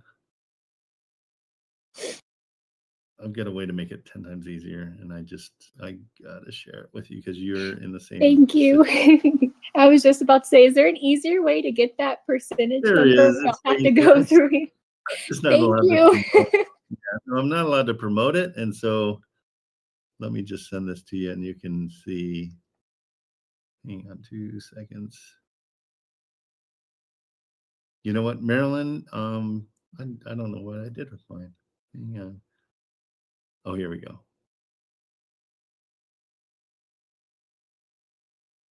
It's yeah, you'll see, it's simple. Okay, so I'll send that over to you. But good. I mean, go with those numbers that I gave you as a seller finance. It's a great way to do it. And my Discord's on there too. So if you what I sent you. I just got it. Thank you. All righty. And so yeah, check that out and just see if that helps you out. It's 10 times easier than everything else that we've been dealing with. So it definitely will make my life a lot easier, because I was sitting there trying to figure everything out, and I was like, oh my gosh, this is making my head hurt. But what's nice is those yeah, you're in a good spot with this at 248, and you can slowly increase what you want to pay, monthly to them. I mean, I'm sorry, their main payment, the listed price. Yeah, you can do it, you can get up to 260, no problem. But yeah, let's see what happens. But it's really good. It says 34.92% on your cash on cash, which is sellable. That's incredibly okay. Perfect. I will, well, when she calls back, I will let her know this offer. If she counters it, I'll counter her back, and I'll let you know what happens. Yeah, come back for sure. I'm here every morning till at 8 a.m. Awesome. Thank you so much. Okay, buddy. See ya. You have a great one. You too. Bye-bye. All right. Who's next? I know Joel will want to go last because he has to go outside. Juicebox, let's get you. You've been here for a minute. Do you have a camera?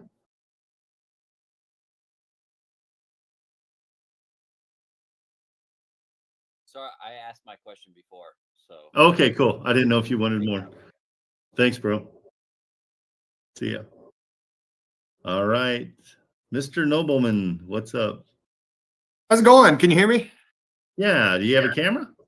Let's find out. Let's see. Let's see. New camera effects. Studio. Discord is using camera background. Yeah, it doesn't like you. It's not liking me. It's not liking me right now. Okay, so I'll just say here's what I got. Yeah, and we're send on it the to me in phone. DM too. Yes, that's exactly what I would like to do. Actually, I have the rent rolls for it, and I have a mortgage statement. And it's a 16 property portfolio, all single family homes. The NOI right now is 122,000. And they are waiting. And I kind of spoke to her about the trust agreement, or the trust acquisition, I should say. Let me send this over. And they said they were interested and that to go ahead and send something over. And then that's kind of right where I'm at. And that was this weekend. So I sent over the loan and I sent over the rent rolls for it. And it's not the best cash flowing property. I think it's overpriced. But I don't exactly know how to proceed. This is like my third week in this. So yeah, this is my first. Then you're doing everything right. You shouldn't know how. So let's see. Hang on, let me help you out. All right. Accepting that.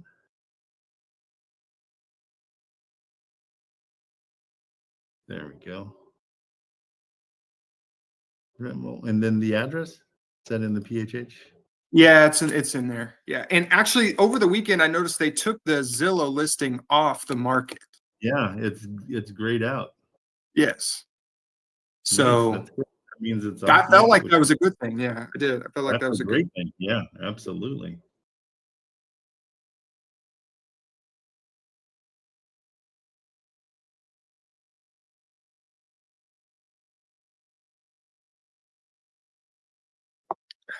Thank you. Thank you. Let's see here.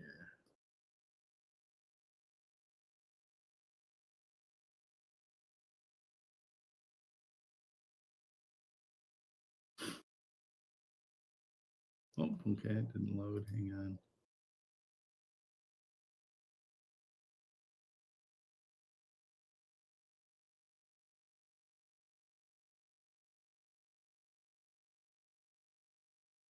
Okay, so no mortgage on this. It's really interesting.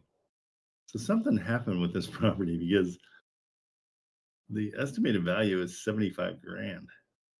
But last year was 257. So what's going on with this place? Do we have any pictures of it? They were all on the Zillow listing. And then they pulled it I off. can get more. I definitely can get more. She's been pretty responsive, so. Yeah, it's interesting. Let me check the. Okay, wait a minute. There's a ton. Okay, it's a ton of properties. I got the wrong. Yeah, it's a portfolio. There's 16 single families. I think the mortgage says 1.3 mil that's still left, and the listing price was 2.4. And actually, I did have a question. I wouldn't exactly. So we talked about a trust agreement, but is that even possible with the loan still being there? Could we just sub to the loan? Well, no, the trust agreement is because there's a loan. You want to put everything into it, and then you're fine there. Okay. Just see. I'm sorry. I'm gonna look at that PHH, whatever that is. Oh, I'm sorry. Okay, so this is your. Oh, this is good.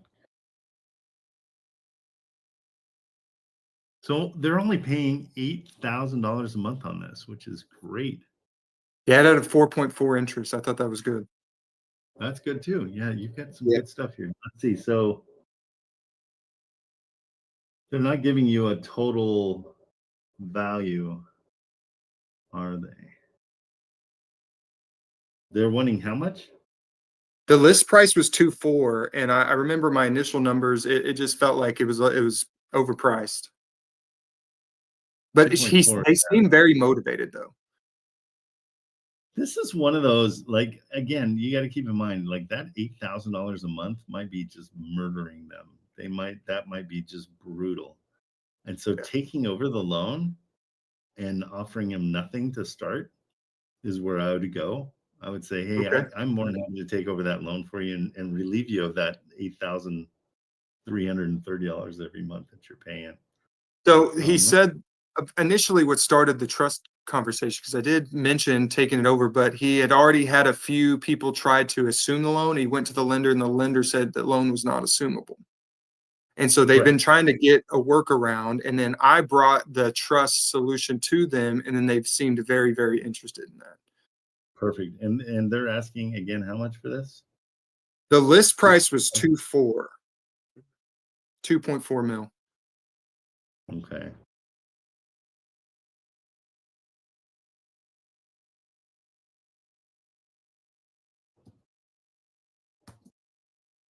$2.4. And they owe, what are we at? 1.3? 1.3. Because what makes this exciting for me is getting it at nothing down and just taking it over. Yeah, that's kind of what I was thinking. Yeah, because they definitely seem motivated. Right. And so let's lean into that and find out if they're that motivated. You know what I mean?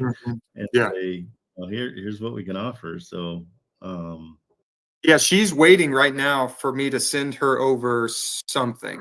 And this would actually be my first deal ever. So after the LOI, I've sent out a bunch of LOIs already, but this would be the first one that's actually come back with "we are interested." So that's kind of the point on the path that we are at. So I'm excited. Try not to get too emotional, but don't get too excited too soon. That's always my advice. Because you never know. Yeah, you never know. It's hard to get these things to work. Okay, let me see. I'm just gonna run this through real quick and just see if I can find out just a little bit of an idea.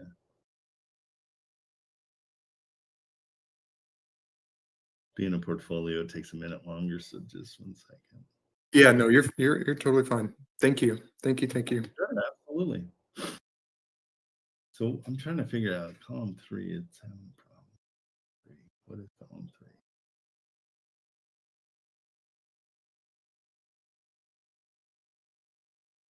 Yeah, these are fun because it's like there's so much to be done on these. In Arkansas too, which I think is a good state, right? It's very landlord friendly state. I just was going to double check that too. I don't know if that's a no-go state because I never really see anything from there. So we got to find out. Okay. Yeah, this is going to take a little bit more than just like a quick. So what I would do is I would start with that. I would say, hey, here's what we're looking at, and here's what I'm thinking. I think you're tremendously overpriced as it stands. So I would love to come in and just help take over what you got going and just see what they say. Because that might be just enough. Yeah, they might be okay with it. Yeah. Well, and $8,000 a month burden, unless they're, I want to look at a couple. Let's see how many more properties they have.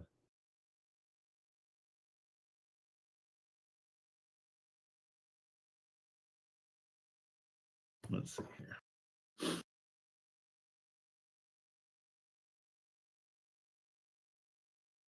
Okay. And what is the monthly rent? Do we know? Monthly rent in total is $13,800. 13,000 or 12,800? 13,000. Okay. 800 for the whole portfolio. Yeah. So I mean, in that situation, I mean that 1.3 that they owe is 1%. Yeah, we got to let them know this does not cash flow at all. Yeah, that's kind of what I was thinking. Yeah, unless we get it at that, that loan takeover. Yeah, give them that. Okay, so that's the strategy. So just remind them that this is not cash flowing, because if I recall correctly, that's exactly no. what Tell them it will not cash flow at 2.4 million. It will not cash flow. Gotcha. It cannot. There's no investor in the world that's going to want that because it doesn't cash flow at 2.4. If they can Gotcha. show us how it does cash flow at 2.4, I'd be shocked. Show But me. there's no. Gotcha. I mean, I'm getting a monthly expense of 13,000 and monthly income of 29. I don't think that's right. So I got an annual operating expense of 43 because the taxes, monthly taxes look like 1,200 and the monthly insurance looks like 2,400. Okay. Yeah, there's a lot to do on this one. Let's start there and just see. Okay, so get back on the phone with her and just see if we can just take it over completely. And if that's the strategy they're looking for, or because it's overpriced at 2.4, it's not cash flowing at 2.4 mil. Correct. Okay. Well, and don't say it. Yeah, say it can't. Like there's no way. Yeah, there's no way it will cash flow at their asking price. At their asking price. Okay. Yeah, say it barely. And tell them like I'm sure you agree that it barely cash flows at what you're getting, like what you're paying right now. Okay. And then leave them with the question of what if we just assumed everything and took it from there? Yep, we'll take over. We'll just take over the loan. We'll put it into a trust. They'll own 10% of the trust. There's no dual on sale clause that can be enacted. They'll own 10. Would you say they'll own 10% of the trust? No, they don't own it. No. Well, yeah. I mean, their name. So 10% of the trust will be in their name. 10% will be in their name.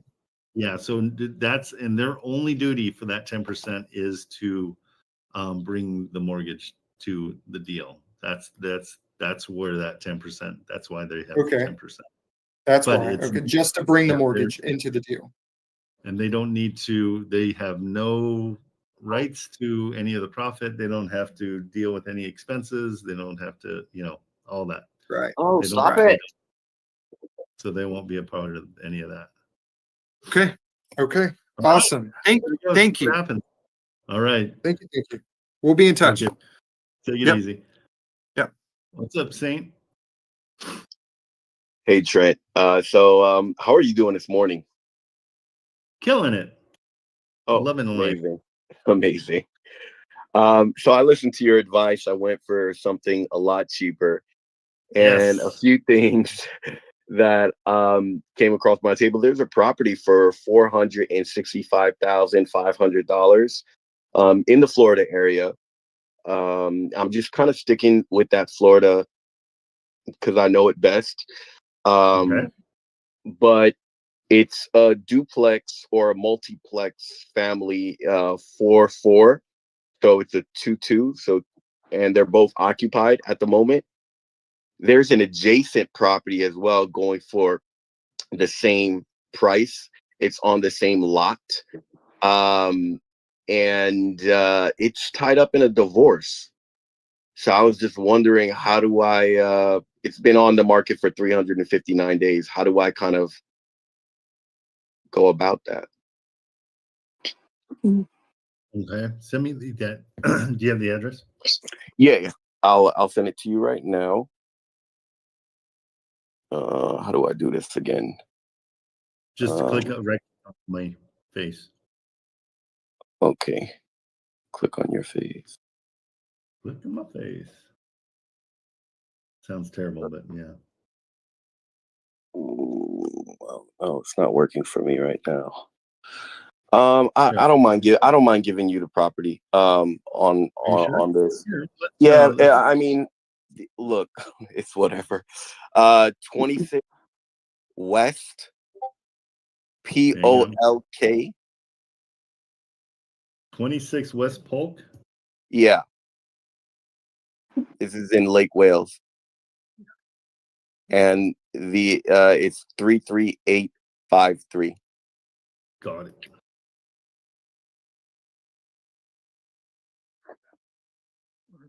Annual gross. Is that a mobile home or? No, this is. No, it isn't. Okay. No, it just was long and skinny, and I'm like, oh, and now I see it's not. Okay, and this is 465. Wow, this Yeah. must be a nice area because that's a crappy house. Oh, but it's got an additional dwelling unit in the back. It has an additional dwelling unit in the back, and then also I spoke with the agent. The property adjacent to it is also for sale. Okay. Yeah. Okay, and so total rent is $3,995. $4,000. Wow. Okay. Yeah.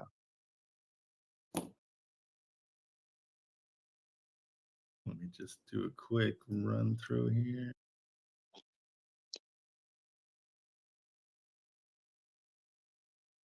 Renters are on a month-to-month basis. He's really anal about not doing owner financing. But we built a great rapport.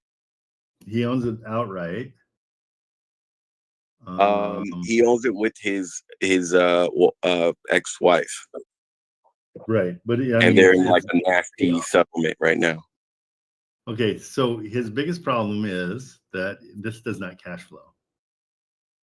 Okay, so even at 4,000 a month, the 1% rule kind of helps us out here. Yeah. So we can. That's your argument with him, is you want to set him down and just be like, hey guys, if you're on stage, please turn off your mics. So let's we're hearing a lot of extra noise.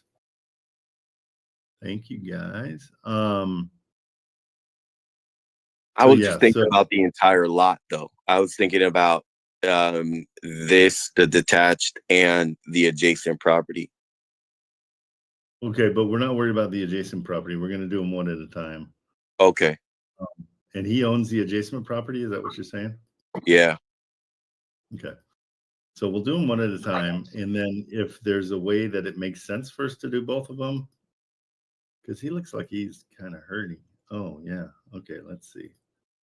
So he's got 8 properties and he's $4 million in debt. So let's see what this means. So he's got $3 million in equity, but he's got so total open loans. He has $7 million in open loans. Oh wow, I didn't even see that. How did you find that?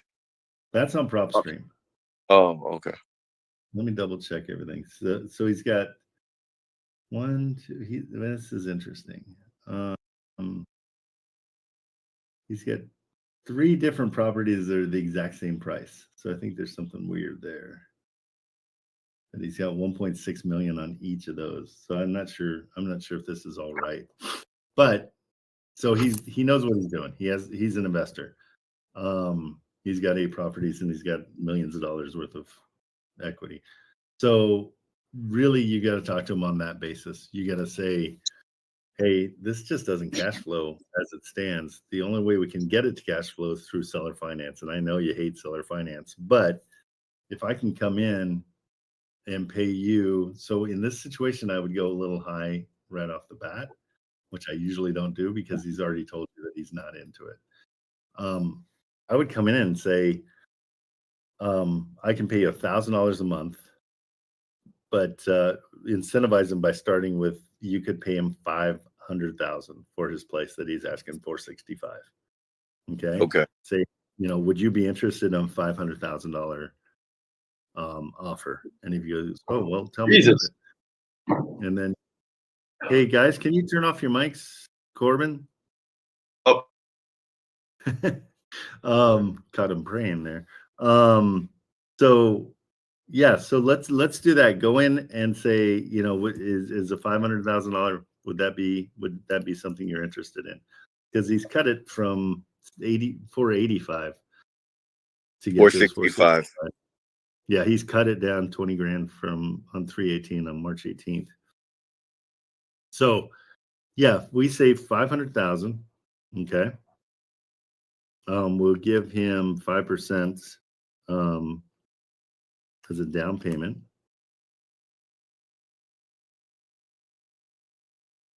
So we'll give him 25,000 as a down payment, $1,000 a month. That's our offer. Okay. But like I said, his wife wants the cash, so they have to split everything down the middle, and she doesn't want to do payments. She just wants to cash out right. So that was the Absolutely. dilemma. But we can't because it doesn't cash flow. Okay. So deal's dead at this price. There's no way because it doesn't cash flow. The Okay. only way we can get it to cash flow is to drop that monthly payment. And we're happy to send it to both of them. They each get $500. We can set it up that they don't have to deal with each other and she gets $500. We can give them each 12,500 as a down payment. So set it up and say, hey, we'll handle all that. You guys don't even have to talk to each other. We'll give her 12,500, you 12,500, and pay you guys $500 a month each. But that's the only way that it cash flows. You have to drive that point home. As it stands, even you'd have to be at 350 for this to cash flow. 350? 350,000. That would be your cash offer. I would even cash offer 300 to make sure it cash flows. But then over offer at 500 and say, hey, this will make it so it cash flows, and as well, I'll pay you guys separately, no problem. What would be the cost if I were to offer it in cash? I mean, what would be the price tag if I were to offer this in cash? 300,000. 300,000. That's where I'd be. Yeah, if they want to cash out, go 300,000. That's sellable. That's sellable. Okay. Otherwise, it's not sellable. Okay, no problem. So I'll send over, because myself and the agent have a great rapport. I'll send them over a $300,000 offer and see what he'll say in regards to that, because they'll both take home 150 and cut their losses. At this point, they've been on for about a year. Good. No, and that's perfect. That's exactly where. And when they say no, say, hey, a way that you guys can make some money is through seller finance. I know you guys don't like it, but it's the only way to make this thing cash flow besides that low cash offer. Okay. And really drive home the point that you'll split up payments. Like, I'm more than happy to split up payments between each of them. They don't have to deal with each other. We'll make sure the payments go into an escrow and they get paid out every month.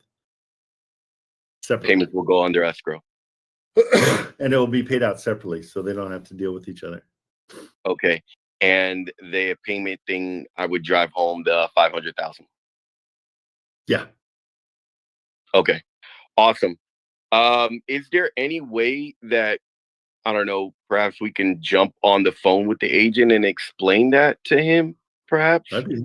Yeah, no problem. Okay. You want to do it today? Yeah. I'll reach out to him by 1 o'clock my time. So in, I don't know, 45 minutes. Because that's our.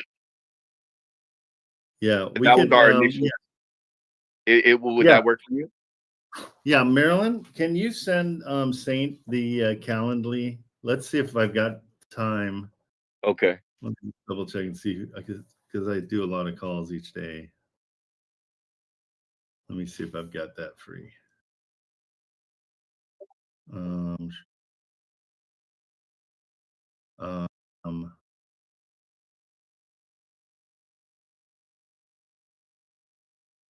Yeah, here we go. I'll send it to him.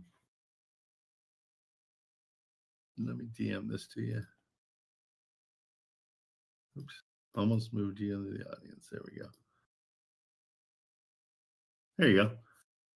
Okay, awesome. Fill that out. So yeah, that'll push right into the middle of a couple other meetings. So that will work. Okay, awesome. Thank you so much, Trent. Okay, buddy. All right, Joel, where are you? I know you've been here for a while. Yeah, it's all right. No biggie. Give me 1 sec. So I got two properties I sent you on the messenger. Okay. On the DM. So one, which is the one on Lauren, that one, they have a mortgage and they have a solar. Okay. But they just need cash to buy another house. So their total that they're paying a month for the solar and mortgage is 12. So what I wanted to run this by you before. Yeah, what did you say? I didn't hear the numbers. What are they paying per month? Per month, the solar and mortgage is $1,200. And it rents out. I went to obviously to the lowest number, but the lowest rent is $1,700. Yeah, that's tough. So yeah, so what I told them was, which is still, I mean, in the calculator it made sense, but again, I don't know if that's I wanted to run it by you before I actually sent it out to her. Yeah. To just give her 30 grand and we just take over the payments. That's it. Okay, and what's their Which if interest? it's that I did not get. That was the only thing I didn't get from her. Massively important. Let's see. Okay, they got 2.8% interest rate. Okay, their balance is 123. Why? How much money do you want to give them? 30 grand. Um, Because the reason they're selling is because they just got 2 kids and they need money to buy their next home. But even at 30 grand, that's what I was looking at. It's still cash on cash is 28%. And entry's only 12.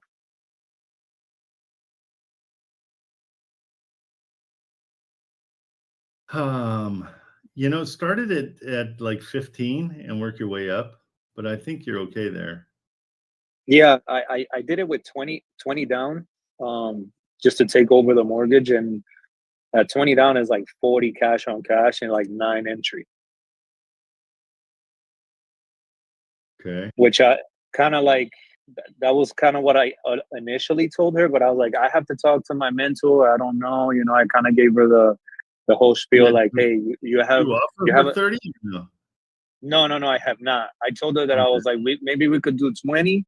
But I still have to go through my mentor and see what you want to do, because the problem is that they have that solar, so they owe 125, but the solar they owe 35. And what's their monthly on the solar? Together is 1,200. The solar and the mortgage. Yeah, don't go above 20. Don't go above 20. Okay. No, you keep it sellable. That puts you at Okay. 23. That puts you at like 23 cash on cash. 23. The calculator gave me 40, so I don't know. No. Is that not if you're? What do you wait? Let's see. So, because they had it for like 280, and they owe 123. So would be 143. 123, and then 35,000 for the solar.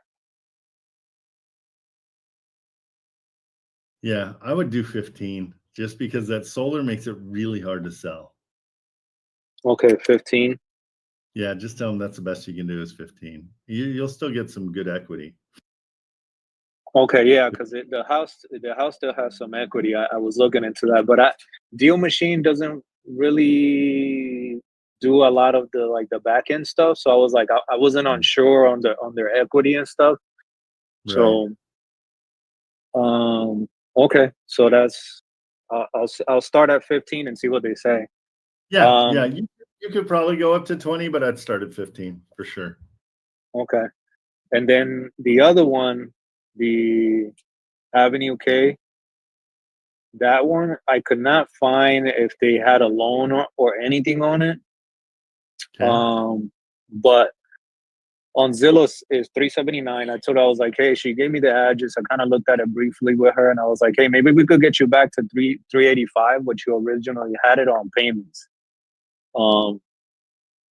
So for this one, I couldn't really find anything on Zillow that was close to that price. But it Is this one in rents. Florida? The second one is in Florida? Yeah, they're both in Florida, yeah. But the thing is that the second one is like in prime real estate for Airbnb, but it still rents for $1,900. I'm sure that Airbnb will be more, but again, I went against us when it comes to what is coming in. So I was like, hey, maybe I could get you the original price for 385, and I could do maybe 25 down and 300 a month. Good. Which that's like 19% cash on cash and 8 entry. But I don't know if they have a mortgage.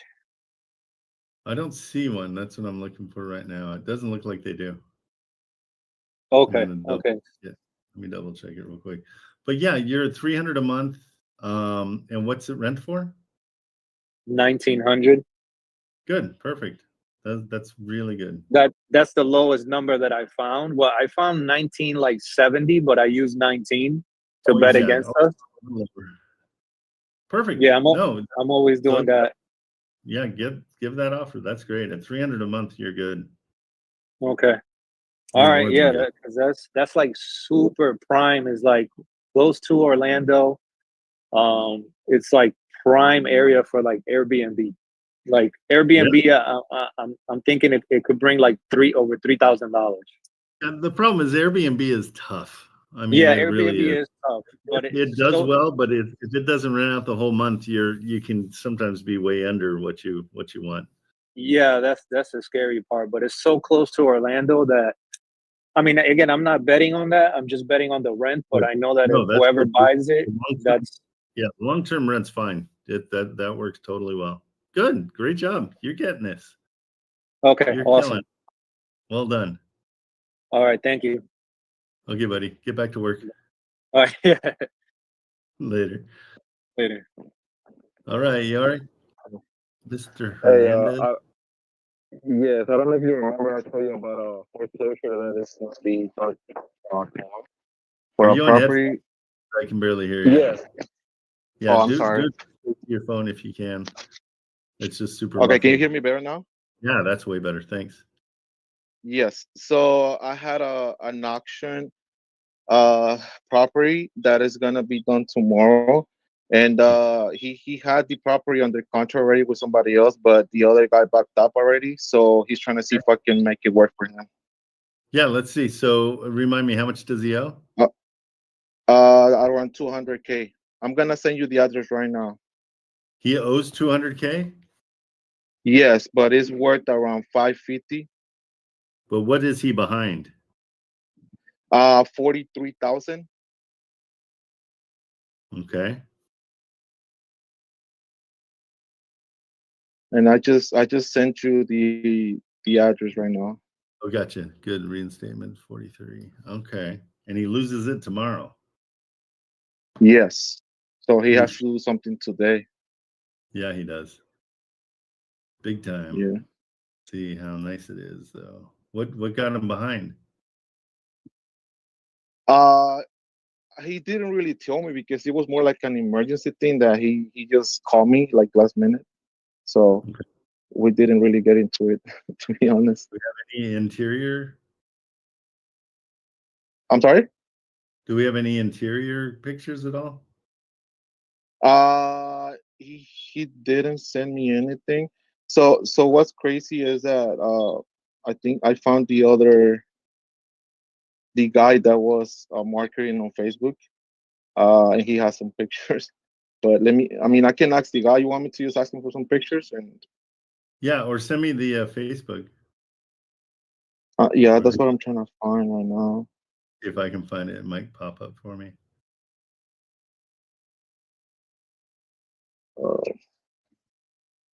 It's a nice place. Yeah, the area it's prime. It's really nice. It's A nice his area. car. Yeah. It looks like his car is pretty nice. Yeah. He's living outside their means. Oh yeah. So yeah, I'm looking for the pictures right now, but I'm not sure if I'm gonna be able to find them, to be honest. The pictures that I was looking at, they look decent. It might need a few just like updates, but nothing major. Yeah.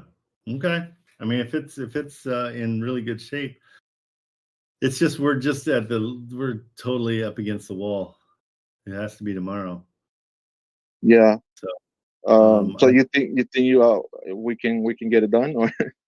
Oh, I don't think so. Not for me. I've done it before like that, but there's not enough information. I needed to know like a week ago just so I could really vet it. But we didn't have the Okay. address. Got okay. So because I was Best thing gonna, you can do is just like search for somebody like even that woman that came on earlier. Maybe reach out to her and see if she's got somebody. But what was her name? Anna Jo, I think. Yeah, Anna Jo.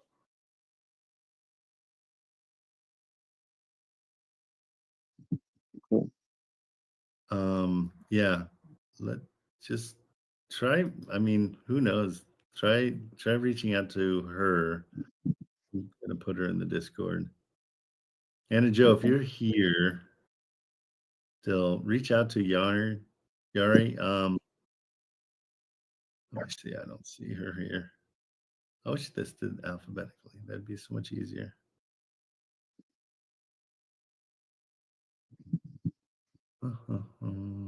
Yeah. That's the only thing I could think. We got to find somebody. I mean, ask in the Discord. Go to the homepage and say, "Does anybody have $43,000? You can buy this house." Do we know what his mortgage is? What he owes? Like his payment. Oh, he owes around 200K. Yeah, so it's 300,000 in equity potentially, right? Yes, he has a lot of equity. Yeah, 372 in equity. Jeez, that's a good deal. I wish I'd known about it earlier. His estimated payment. Yeah, I What's the know. rent? So that's what does he rent for? Yeah. I haven't checked that information, to be honest. Like I said, it was like That's the last most. minute. Okay, hold on. Let me find it. Yeah, that's the most important part of the whole equation. So it rents for $700 a month. Okay. I mean, this is a good deal. Man, I wish I'd known about it earlier. I would have done this in a hot second. Yeah, so he pays $1,300 and it rents for $3,700. So it's high end. Yeah. I mean, this will be my first deal, so I really need to JV with someone because I really don't know how to. You're beyond JVing. This is somebody that you got to find somebody that they can pay $43,000 today to get him up to and with the promise that he's just giving the property to us. Will he do that? Like what? I'm sorry. Repeat that last part. So again. ask him, will he give up the property? He's going to lose it tomorrow. He will lose it no matter what. Ask if he's cool with us just coming in and taking it over. We'll pay the $43,000 and save his credit. But that's the only deal I could give him. And if he's okay with that, I mean, he has to. Let me know as soon as possible. Yeah, just let you know. I mean, maybe you can get it done. Maybe, I don't know. I got to look more into it. I need pictures. I need a ton more stuff because it could be trashed inside. It could have been a fire damaged. I don't know. Yeah, no, I saw the. Yeah, I know. I saw the pictures and it looks good. It looks good. Let me just find the pictures and I'll send them to you. But call him right now and say, hey, if I can get somebody to come in and take over that $43,000 in debt, will you just give up the property? That's where you're at. That's the only way this works. I'm pretty sure he will. So if he says yes, should I put it on the contract like right away? Well, it's not a contract thing. We got to come in and take it over. Like it's got to happen tomorrow. Oh, so there's no point of me sending him like a purchase agreement or anything like that? Again, I think it's too late. If I had this a week ago, I would have done it in a hot second. No problem. Okay. So I'm just gonna go back to him and ask him that, and then I need his mortgage. Yeah, I need his mortgage login information for his mortgage so I can log into it. That's the only way we can get this done fast. Oh, okay. Okay, let me talk to him. Thank you. Okay, all right. All right, bye. Later. So guys, if you have deals like that, let me know about them as early as you possibly can. We even have somebody Paul B said he would partner with me, so we both go in for 21.5. That's an insane deal. It's worth 500,000. He owes 200, so you got 300,000 in equity basically. But I've got to vet that deal for longer than 24 minutes, so we got to get that done. Paul, DM me. I'll let you know about these things too in the future. All right, Doherty, what's up? Yo, how you doing, Trent? Good. How you doing? Doing great, brother. Doing great. I sent you an address in your DMs. I'll tell you a little bit of a rundown here. What's going on? The sellers purchased this property, the sellers purchased this property from some flippers about 2 to 3 years ago. So the property's completely renovated. They owe they're asking 245 and they owe like 235. So and they've been dropping the price like consistently. They're super motivated. They're not occupied in there. They already moved out to a different place, so it's just empty. The only issue with this one is the cash flow is not really there. This would kind of be like a no cash flow type deal. It rents. So when I look on the Zillow estimator, it tells me $2,400. But when I spoke to the realtor, he was like, that doesn't sound too much. He said it was probably closer to 2,000. So I'm running my numbers based on 2,000. Perfect. The mortgage their mortgage payment is $1,350, and they have a 5% interest rate. Okay. And then when I put it into this calculator, it says all the operating expenses come out to about $1,900. So there's really not much cash flow there. Yeah. I mean, obviously, if we go up on if we could rent it out for more than the 2,000, then obviously the cash flow would go up. But I spoke to the realtor last week. I made an offer, because he's like, that they've been getting creative offers, but they didn't really understand, so I sent him an email really explaining the process, all that stuff. And then I spoke to him today and he was still like, they're a bit nervous, but they're just trying to get out of the property. He was saying that he's willing to lower his commission. He was like, maybe I can lower my commission. Great. So he was like, potentially he'll lower his commission. They're pretty much just trying to get the property done. Their main concern was like that they didn't want to take it off market if we do get into a purchase agreement. And I told them, like, if we get in a purchase agreement, they don't have to take it off market. If they want to continue to advertise, we can put that in the agreement that they can back out if they get a more appealing offer. So I'm trying to make this deal work with zero down, like in the seller's pocket. But he was kind of asking me, like, if we could put money in their pocket. And I told him, it depends on the mortgage statement. I was like, I kind of play. I know. It's 234 is what they owe, and there's no equity. Yep. So that's what I told him. Yeah, there's nothing to give the seller. Everybody. That's why he was kind of like, maybe I can offer to give them part of my commission. Like that's where he was kind of saying, like, maybe I can lower my commission and give them that portion coming out of their pocket. So it's like, you know what I mean? Yeah. Yeah. Yeah, because originally I had offered to pay the commission and the closing cost. Never pay the commission ever. No. We don't pay the commission unless it's like $100. If we can pay the realtor $100, we'll do that. That's the only time I pay a commission. So it cash flows potentially like $300. Yeah. And you're running that on 2,000. On 2,000, rent. Nope, that 2470. It auto did it. Okay. Yeah, because we could, according to the rent estimate, it's saying that like it tells me $2,400. But when I asked him that, he was like, the area is just kind of lower, and so he was saying it was probably closer to 2,000. Yeah, this really, not a sellable deal for sure. If it's something you want to hold on to yourself, then yeah. But your cash on cash is 3%. It's terrible. Yeah. There's not. Okay, so yeah, if he had more equity, then you could, but he doesn't have any equity, and it kind of, honestly, it looks like it's hammered on the outside.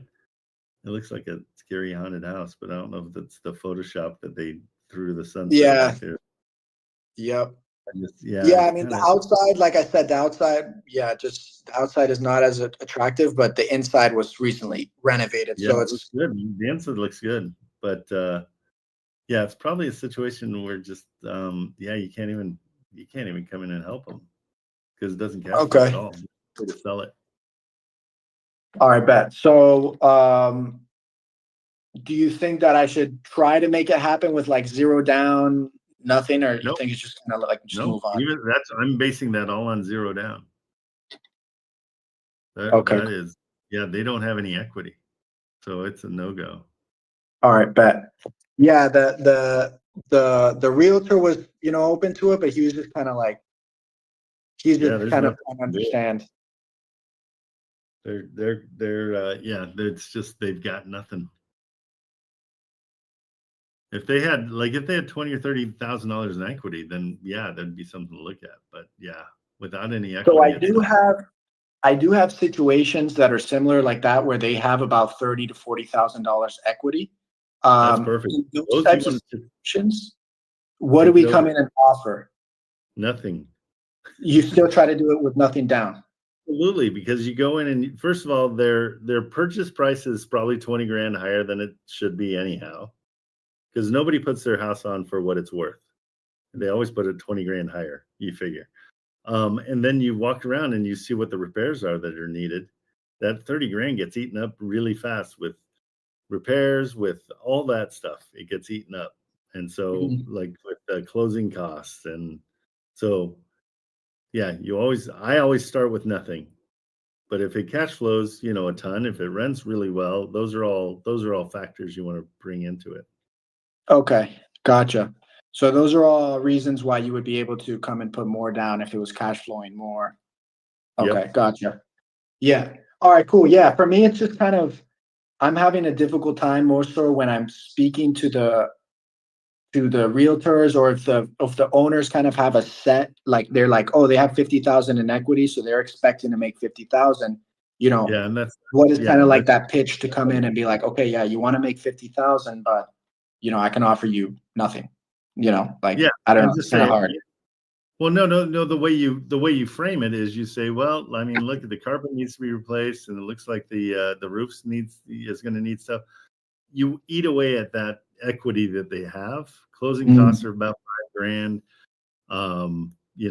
The landscaping needs to be redone. That's another $10,000. You throw all those things at them, and that equity they have whittles down. And then you can say, I can offer you $3,000 if you get 50,000 in equity. You know what I'm saying? But that's what I do with these substitutes, is I try to offer as little as possible. That's kind of the key for me. Yeah. Okay, cool. Yeah. So, I mean, I just wanted to run that one by you, see what you thought.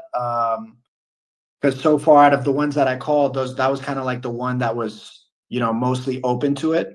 But I'll kind of go down on these other ones and see what I can find as well. Okay, cool. Appreciate you, brother. Okay, buddy. Take care. Take care. All right. Anybody else? Let's get some cameras on. Cameras. Who's there? There we go. Alon, what's up? How are you, sir? You're on mute, just so you know.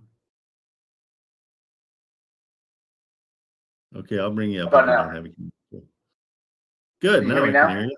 Yep. All right, good. How are you, Trent? Good. What's going on? Good. Two completely unrelated questions.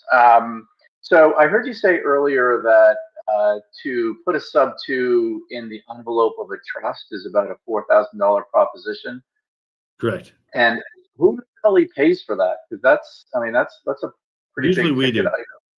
Yeah, usually we do. That's part of. I mean, that and the closing costs come to about $4,000 or $5,000, just so you're ready for it.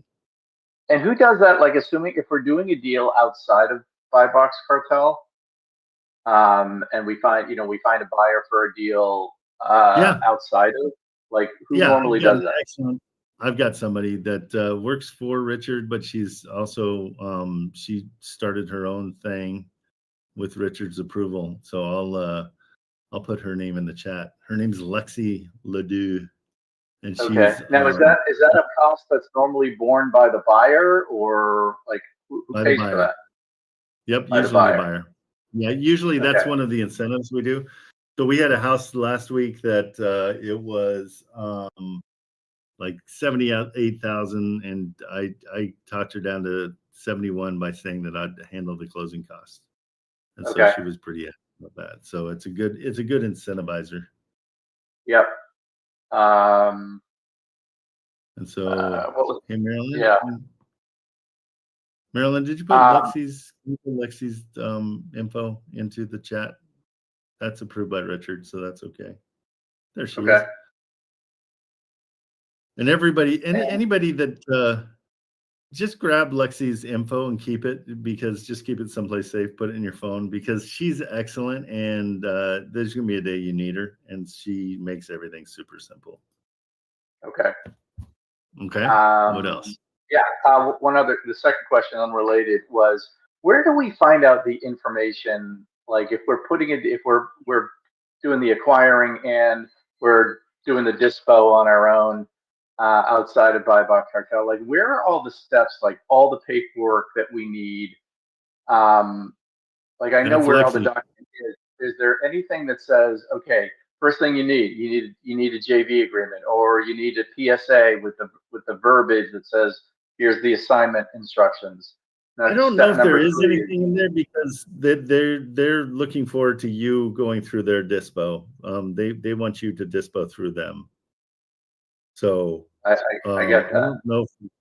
I don't know. There's not a whole lot of education on how to dispo. But again, Lexi can handle all the paperwork.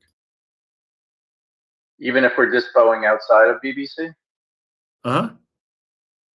Yeah, she's got her own company that they've allowed her to do that. Okay. And sorry, how do I reach Lexi? Just at LEXI? You see in the chat? Oh, sorry, I didn't have that open. No worries. Yeah, in the chat, that's all her information. Got it. Perfect. Okay. That's it for me. Thank you. All right, perfect. All right, I'm going to do one more, and then I got to jump on that call. All right. What's up, Corbin? I wonder if I can Hey, do Trent. the call live. What's up? So I just have a quick question. I sent you an address in your Discord DM. It's a deal where the seller is looking to lose probably like a little over $23,000 if they sell at their asking price right now in the normal sense. Okay. And so I talked to the realtor. I'm trying to offer them, a mortgage takeover through the trust acquisition. And Perfect. I think the realtor just doesn't understand, because yeah, so I'm hitting a brick wall with her, and I'm just curious, do you think it's worth, I mean, it's a huge like lump sum of money towards the seller if they go through the trust acquisition compared to losing 23,000. So I feel like if I could just get the seller on the phone, that I could explain it to them and get them interested.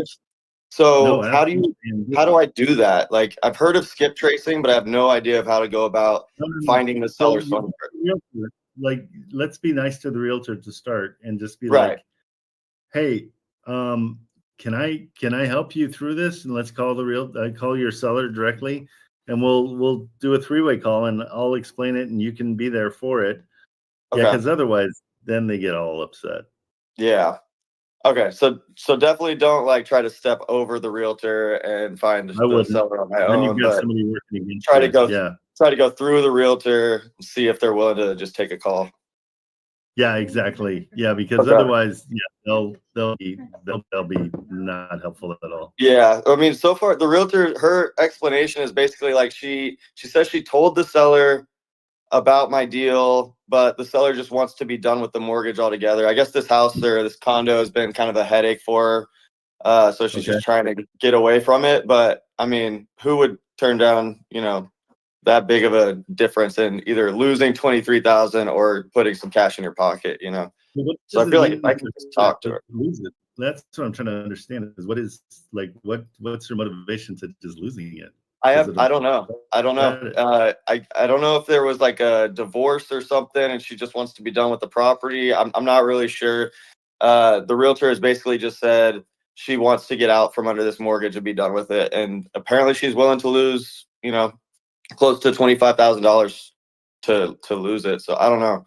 Lose your credit too. That's what we should focus on. Yeah. Okay. Let me double check. So I want to see what her mortgage. Do you have a mortgage statement from them? On PropStream it shows that they owe 361 and their asking price is 359. So after, agent commissions and everything, I mean, yeah, she's losing a large chunk of money. Right. And I mean, the interest is only 3.1%. So I'm like, I feel like it would sell. It would dispo pretty easily. I just need to get the seller to understand what I'm actually offering. It's unit 2203. Yeah, I'm trying to find it. Hang on. Yeah, I guess there's a bunch of those with the same address, so it's kind of difficult, but 22. Oh, I'm getting closer. If you're on PropStream, I think it's the second page. Oh, is it really? Thanks. Yeah. Yeah, I mean, I think it's one of those things where we got to talk to them and just really say, okay, I understand losing money is no big deal to you, but your credit's going to be destroyed. Yeah. Okay. Boy, oh boy, there are a ton of them in there. I know it's annoying. It's super annoying, but that's good. There we go. Because nobody else is going to be doing as much as you're doing. Right. Yeah, her equity's about 25 grand. But she owns other properties. They've got 12 other properties. Oh, I didn't see that. Where did you see that? On it's my favorite tab on PropStream. You just go down where you found the mortgage tab, go to linked properties. She's got 12 properties. Linked properties. Okay. Oh, dang. Okay, you're right. $2.4 million worth of equity on them. I would really I would press them hard and say, okay, you have a ton of reasons not to destroy your credit. Right. Let's see. What's the rent for? $23.95, I believe. When I looked it up, I could throw it into a little bit. Yeah, the cash flow is not great in Texas. The taxes are insane, so it doesn't cash flow. But with that interest rate, I still feel like it should dispo pretty easily. But it's one of those things. It won't dispo easily, but it will. This is if you can find a retail buyer that can't gosh, I got to work on this big time. Retail buyer that can't qualify for a loan. Let's say they might be, new to the country. Okay. Not legal. But they have a landscaping business that's killing it, or they have a restaurant that's killing it, and they just can't show their money. Yeah. Those kind of people are huge. That's what I would do with this, because I've got 3 other properties in Texas that I'm doing that with. And okay. So, where do I find those buyers? I haven't found them yet. That's the problem. So okay. I'm sitting on my properties. I'm just renting them, but I really want to do at least to own on those. And so that's what this would be perfect for, because you got 25,000 in equity. That's potential. I think you just hit them hard with the fact that it's a cheap payment each month. It's only $1,600. Right. Yeah. They don't have a renter in there yet? No, it said, hold on, I think on PropStream it shows owner occupied, but I could be mistaken. Well, that's the other thing, is you can let them continue to live there. This is another strategy. Okay. Let them continue to live there and pay the mortgage, but take it all over as kind of a nice thing to do. Right. And just say, hey, I'll take over the mortgage, I'll own the house, but I'll let you live there for the next 6 months so you can get on your feet. Okay. They still pay the mortgage. You now own a house. Well, now that I see her linked properties, I'm thinking she doesn't need to get on her feet. She owns 12 properties, but I think yeah. she's fine. Yeah. But her credit getting hurt should be super massively like important to her. Okay. Yeah. So you might, I mean, it might be one if and just tell the realtor, say, if you can't get me on the phone with them, I see what else she owns, and I'll just call her directly. So let's do this and be friendly about it instead of making it a relationship. I don't want to make you look bad. So, you know. Right. Okay. Okay. Sounds good. I appreciate it. Thank you, Trent. You bet. Take it easy. All right, you too. Hey, Marilyn. Who do I need to do a call for? We could do it live. Let's see. Are they still in here? Summit House. Summit Horizon, right? Let me bring him up real quick.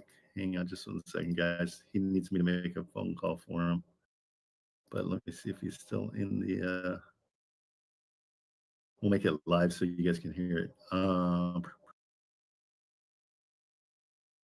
So stand by, everybody. Let's try to do this real quick. Unless I don't know if somebody else comes in at 10.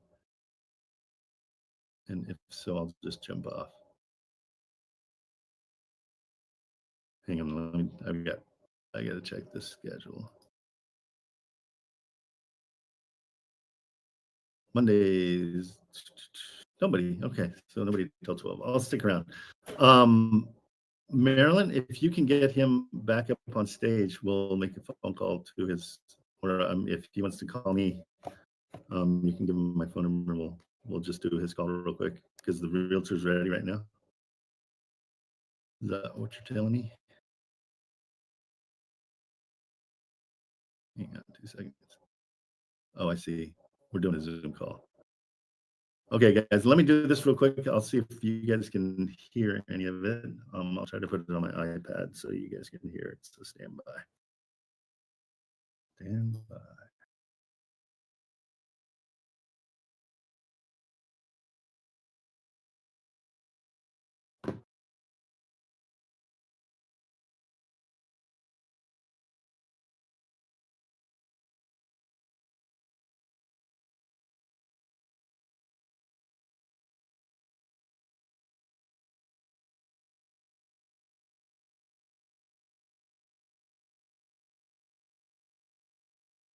Here we go. I'll just put it up.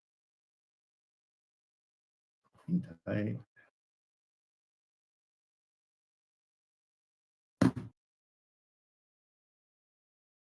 Sorry, guys. I know this is dead air. It's kind of boring.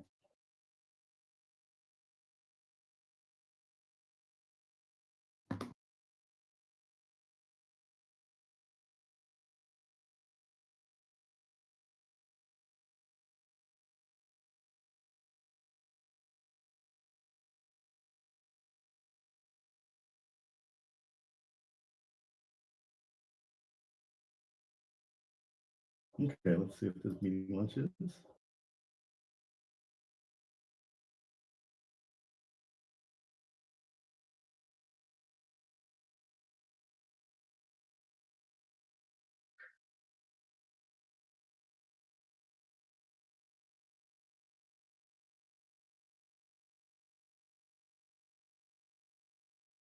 Okay, Marilyn, if you can let him know.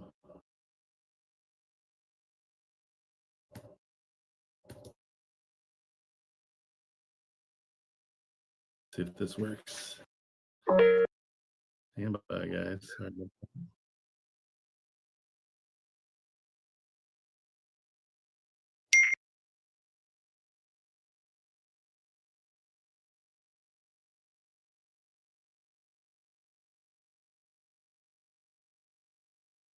Okay, well, we'll wait till they start the meeting, and I'll go to that.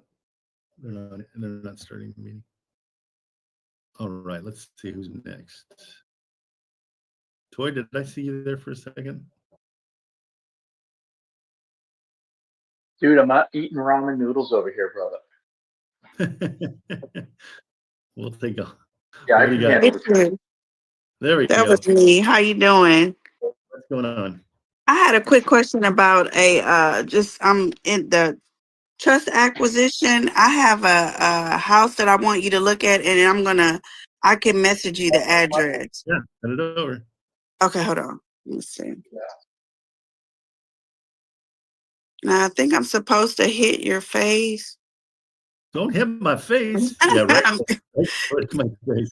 I'm trying to get you to, I'm trying to get it. Let me see. All right. Yeah, I'll send you. Oh no, okay, please. Cause that's crazy. I'm trying to. No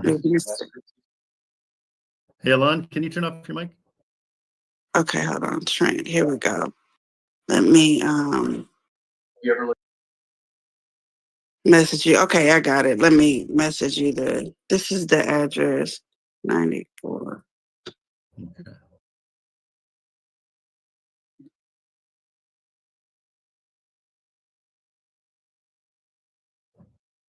Okay, let me know if you got that, Trent. Okay, got it. Because I had a few questions because I just want to make sure I get it right or what you say about it. That's what we're here for. Their mortgage balance is $622,323, and that puts them underwater by at least almost $65,000. Eesh. Okay. Right. The estimated rent, Zillow shows $24.86 and Rent Cash shows $25.50. Which one's lower? The Zillow shows $24.86 and Rent Cash shows $25.50. Okay, let's call it 24 then. Okay. And the mortgage is, let me see, their PTI, well, the mortgage is $3,081, right? But the interest tax and the HOA brings it would be like $1,649 additional over what the rent is. So that wouldn't be a deal, would it? No. Okay. That is brutal. Yeah, they're having a rough time. Right. So even though the interest rate is 4%, that we need that PITI to be under, and this is a trust acquisition, we need the PITI to be under the mortgage payment. Yeah, so the mortgage right now, I mean, I'm seeing it as $3,000 a month. Yes, $3,081. It only brings in $2,400. Their equity is 13 grand. So if they're over, just run away from this. There's 60,000 below. Right. Beautiful house, but yeah, it's nope, they're in a tough spot. Tough spot. Okay, so my question is, what do you do when you see that the loan is a VA loan? VA loans are fine, except for they lose their entitlement, which is when you're a service person, you get a certain entitlement they kind of help you out with your loan. You lose that, and it's hard for them to get into another house. Okay, so we would need to explain that we could do this, but you would lose your entitlement. Is that correct? Exactly. Yep. All right. My next question is, how do I calculate? I wrote questions down. That's why I'm looking at the paper. How do I calculate the entry fee for a trust acquisition and where it needs to be? That's a tough one because I mean, I don't really calculate it with most trust acquisitions. I don't offer anything. That's where I start, and then I get an idea of what they need, and I go from there. All right. So you're not offering anything to the agent or the seller? To start off with, correct? Yeah. And then we see where it's just an easier way to get their motivation. And often in those situations, if the seller's not going to make any money, then I'm definitely going to ask the realtor to forego their commission to help out the seller. Got it. And that's where you're starting. And if they say, like, no, like the agent says, no, I do want something. You're not doing the full 3%. I let them counteract, counteroffer me. I do very few things without them letting them counter. Okay, so when I'm looking for the TAs, I need to look for them like, because for some reason I like to find the ones that are underwater, like this, right? Yeah, but so far underwater. You want them to be almost underwater. But Say it with again, tons of equity. Trent. I didn't You hear want them you. to be underwater with a ton of equity. That's Underwater okay. with a ton of equity. Okay. And then, all right. Well, let me start there. Underwater with a ton of equity. Okay. All righty. I thought that what would have made this a good deal if their mortgage was lower? Yeah. Yeah, exactly. I mean, Okay. the rent was 2,400 and the mortgage was 30 something. All right. So we definitely want the PTI for the future. We want the PITI to be equal to the equal or less to the Way mortgage less, payment. massively less. Massively less. Okay, because it's not. I heard that I remember. I think Richard saying that sub twos or trust acquisitions don't have to cash flow, but we want them to. Yeah, we want them to. They don't have to if there's a ton of equity. They don't have to if they're beautiful. They don't need anything. This one is beautiful, doesn't need anything, but it doesn't have any equity at all. Any equity at all? Okay. All righty. Well, thank you so much. You bet. All right. Have a good one. Okay, see ya. Okay. Bye bye. Okay, let me just see. Hold on 2 seconds, guys. I'm in your Zoom if you still want me to talk to the realtor. It is sitting, where is my?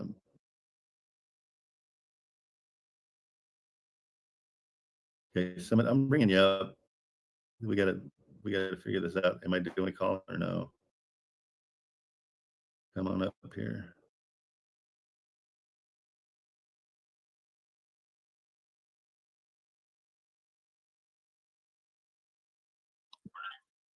Hey, Trent. Yeah, I'm sorry. I got things like it was like some miscommunication with you, with Maryland. They're waiting for us for 12 o'clock. I tried to see if we can push it for right now, but she hasn't replied. Okay, perfect. That works for me. Okay, thank you. Thank you. All right, Yen, what's up? Hey, Trent, how are you? Good. What's going on? Good. Hey, I have a verbal on owner finance property.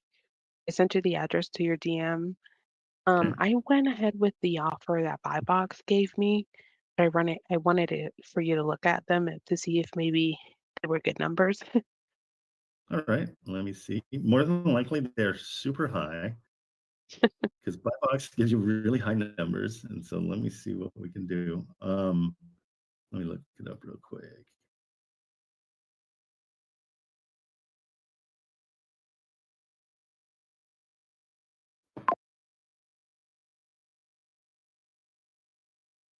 Stand by here.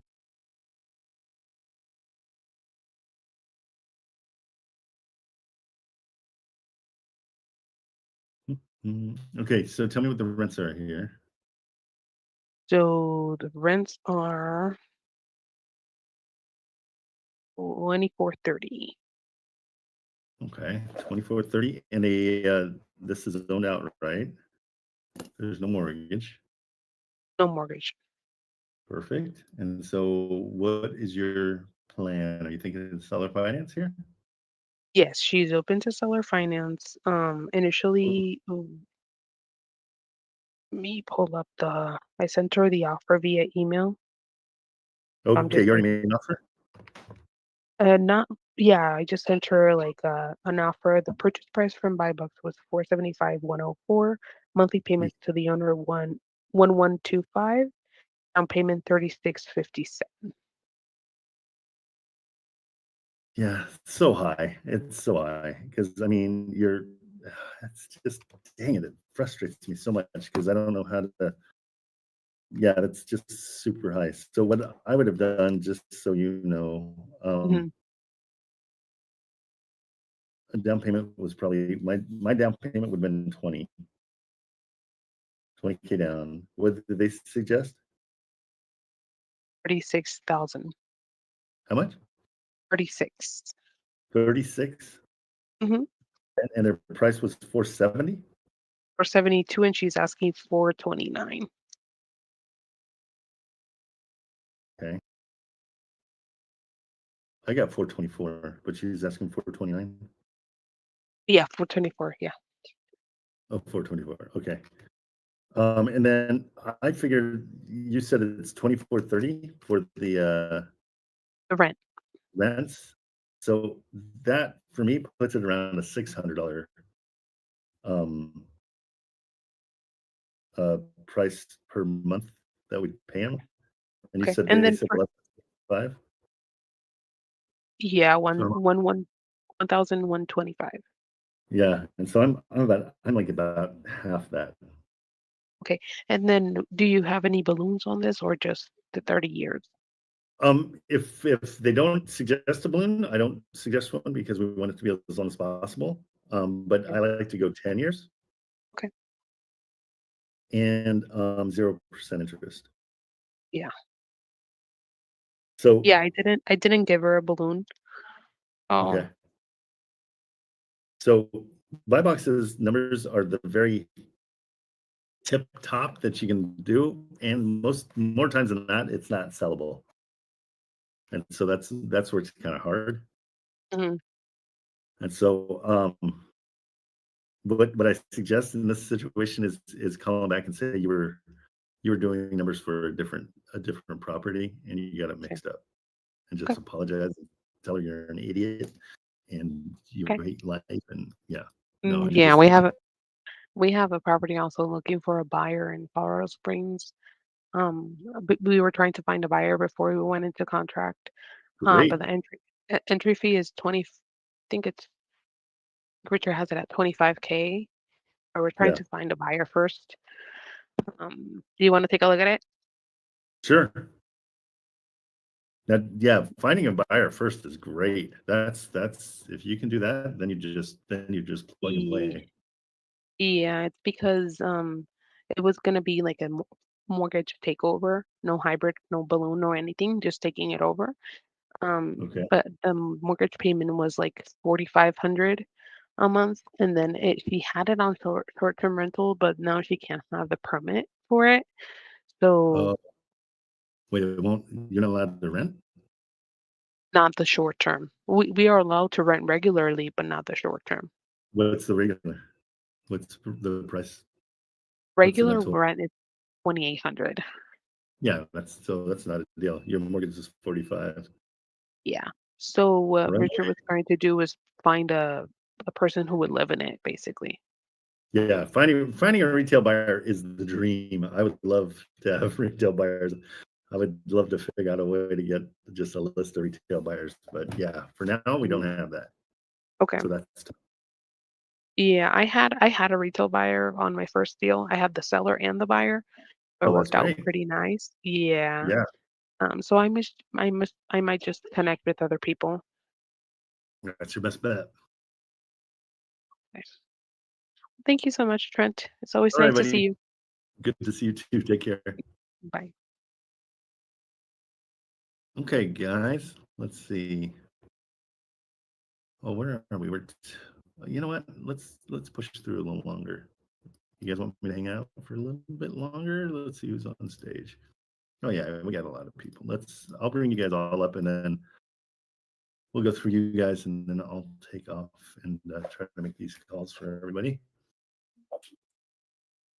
All right, whoever brings up their camera first gets to come up. There he is. What's up? You want to do your call? What are we going to do right now? Yeah. Is it me?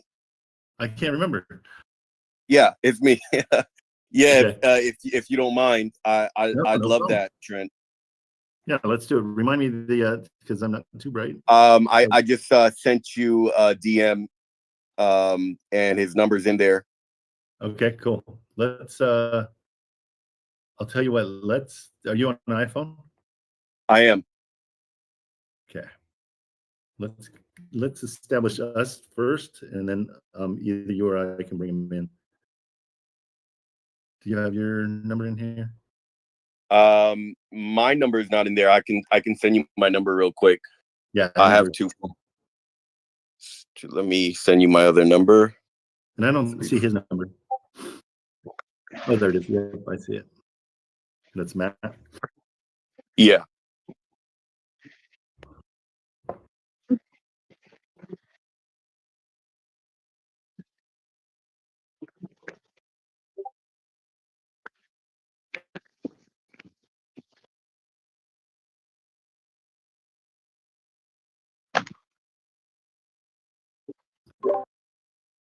All right.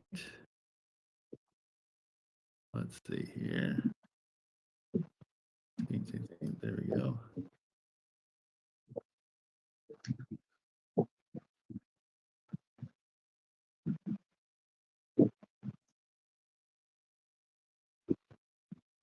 And so I'll need you to turn off your mic and speaker. You'll just do the speaker through here. Does that make sense? I can figure it out here.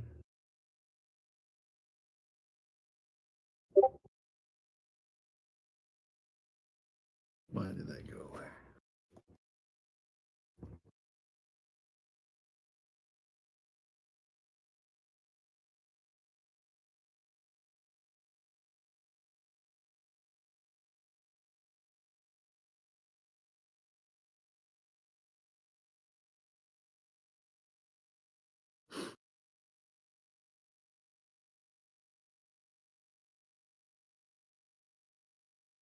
Awesome. Okay, so yeah, I can hear you, and you're muted, and you're so there's no feedback. Can everybody hear him? Hold on, let me make it better. I can make it better.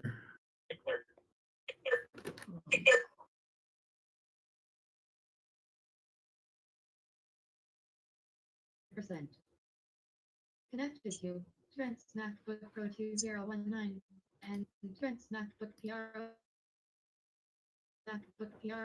before Jeez Louise. disconnected. Okay. Okay, I think we can hear it okay. All right. Do you want to make the phone call to him or just three-way us in? I'm on the phone that he knows. On the Discord.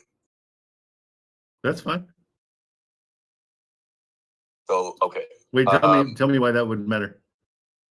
Am I because this is my private number that I gave you, and the business number is typically what I want out there. Okay, cool. Yeah, I'll do it. Hold on just one second.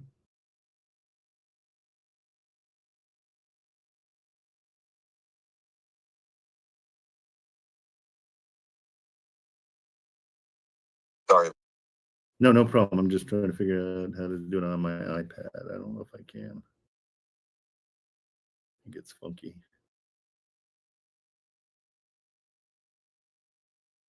It doesn't. It wants me to be a part of my standby.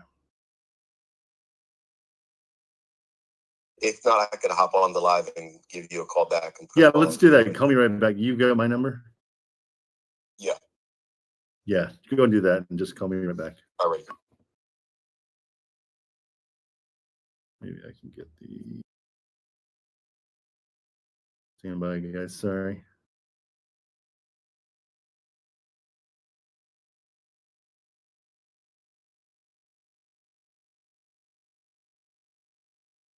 Ready to connect another device. Connected to Trent's MacBook Pro 2019 and iPad.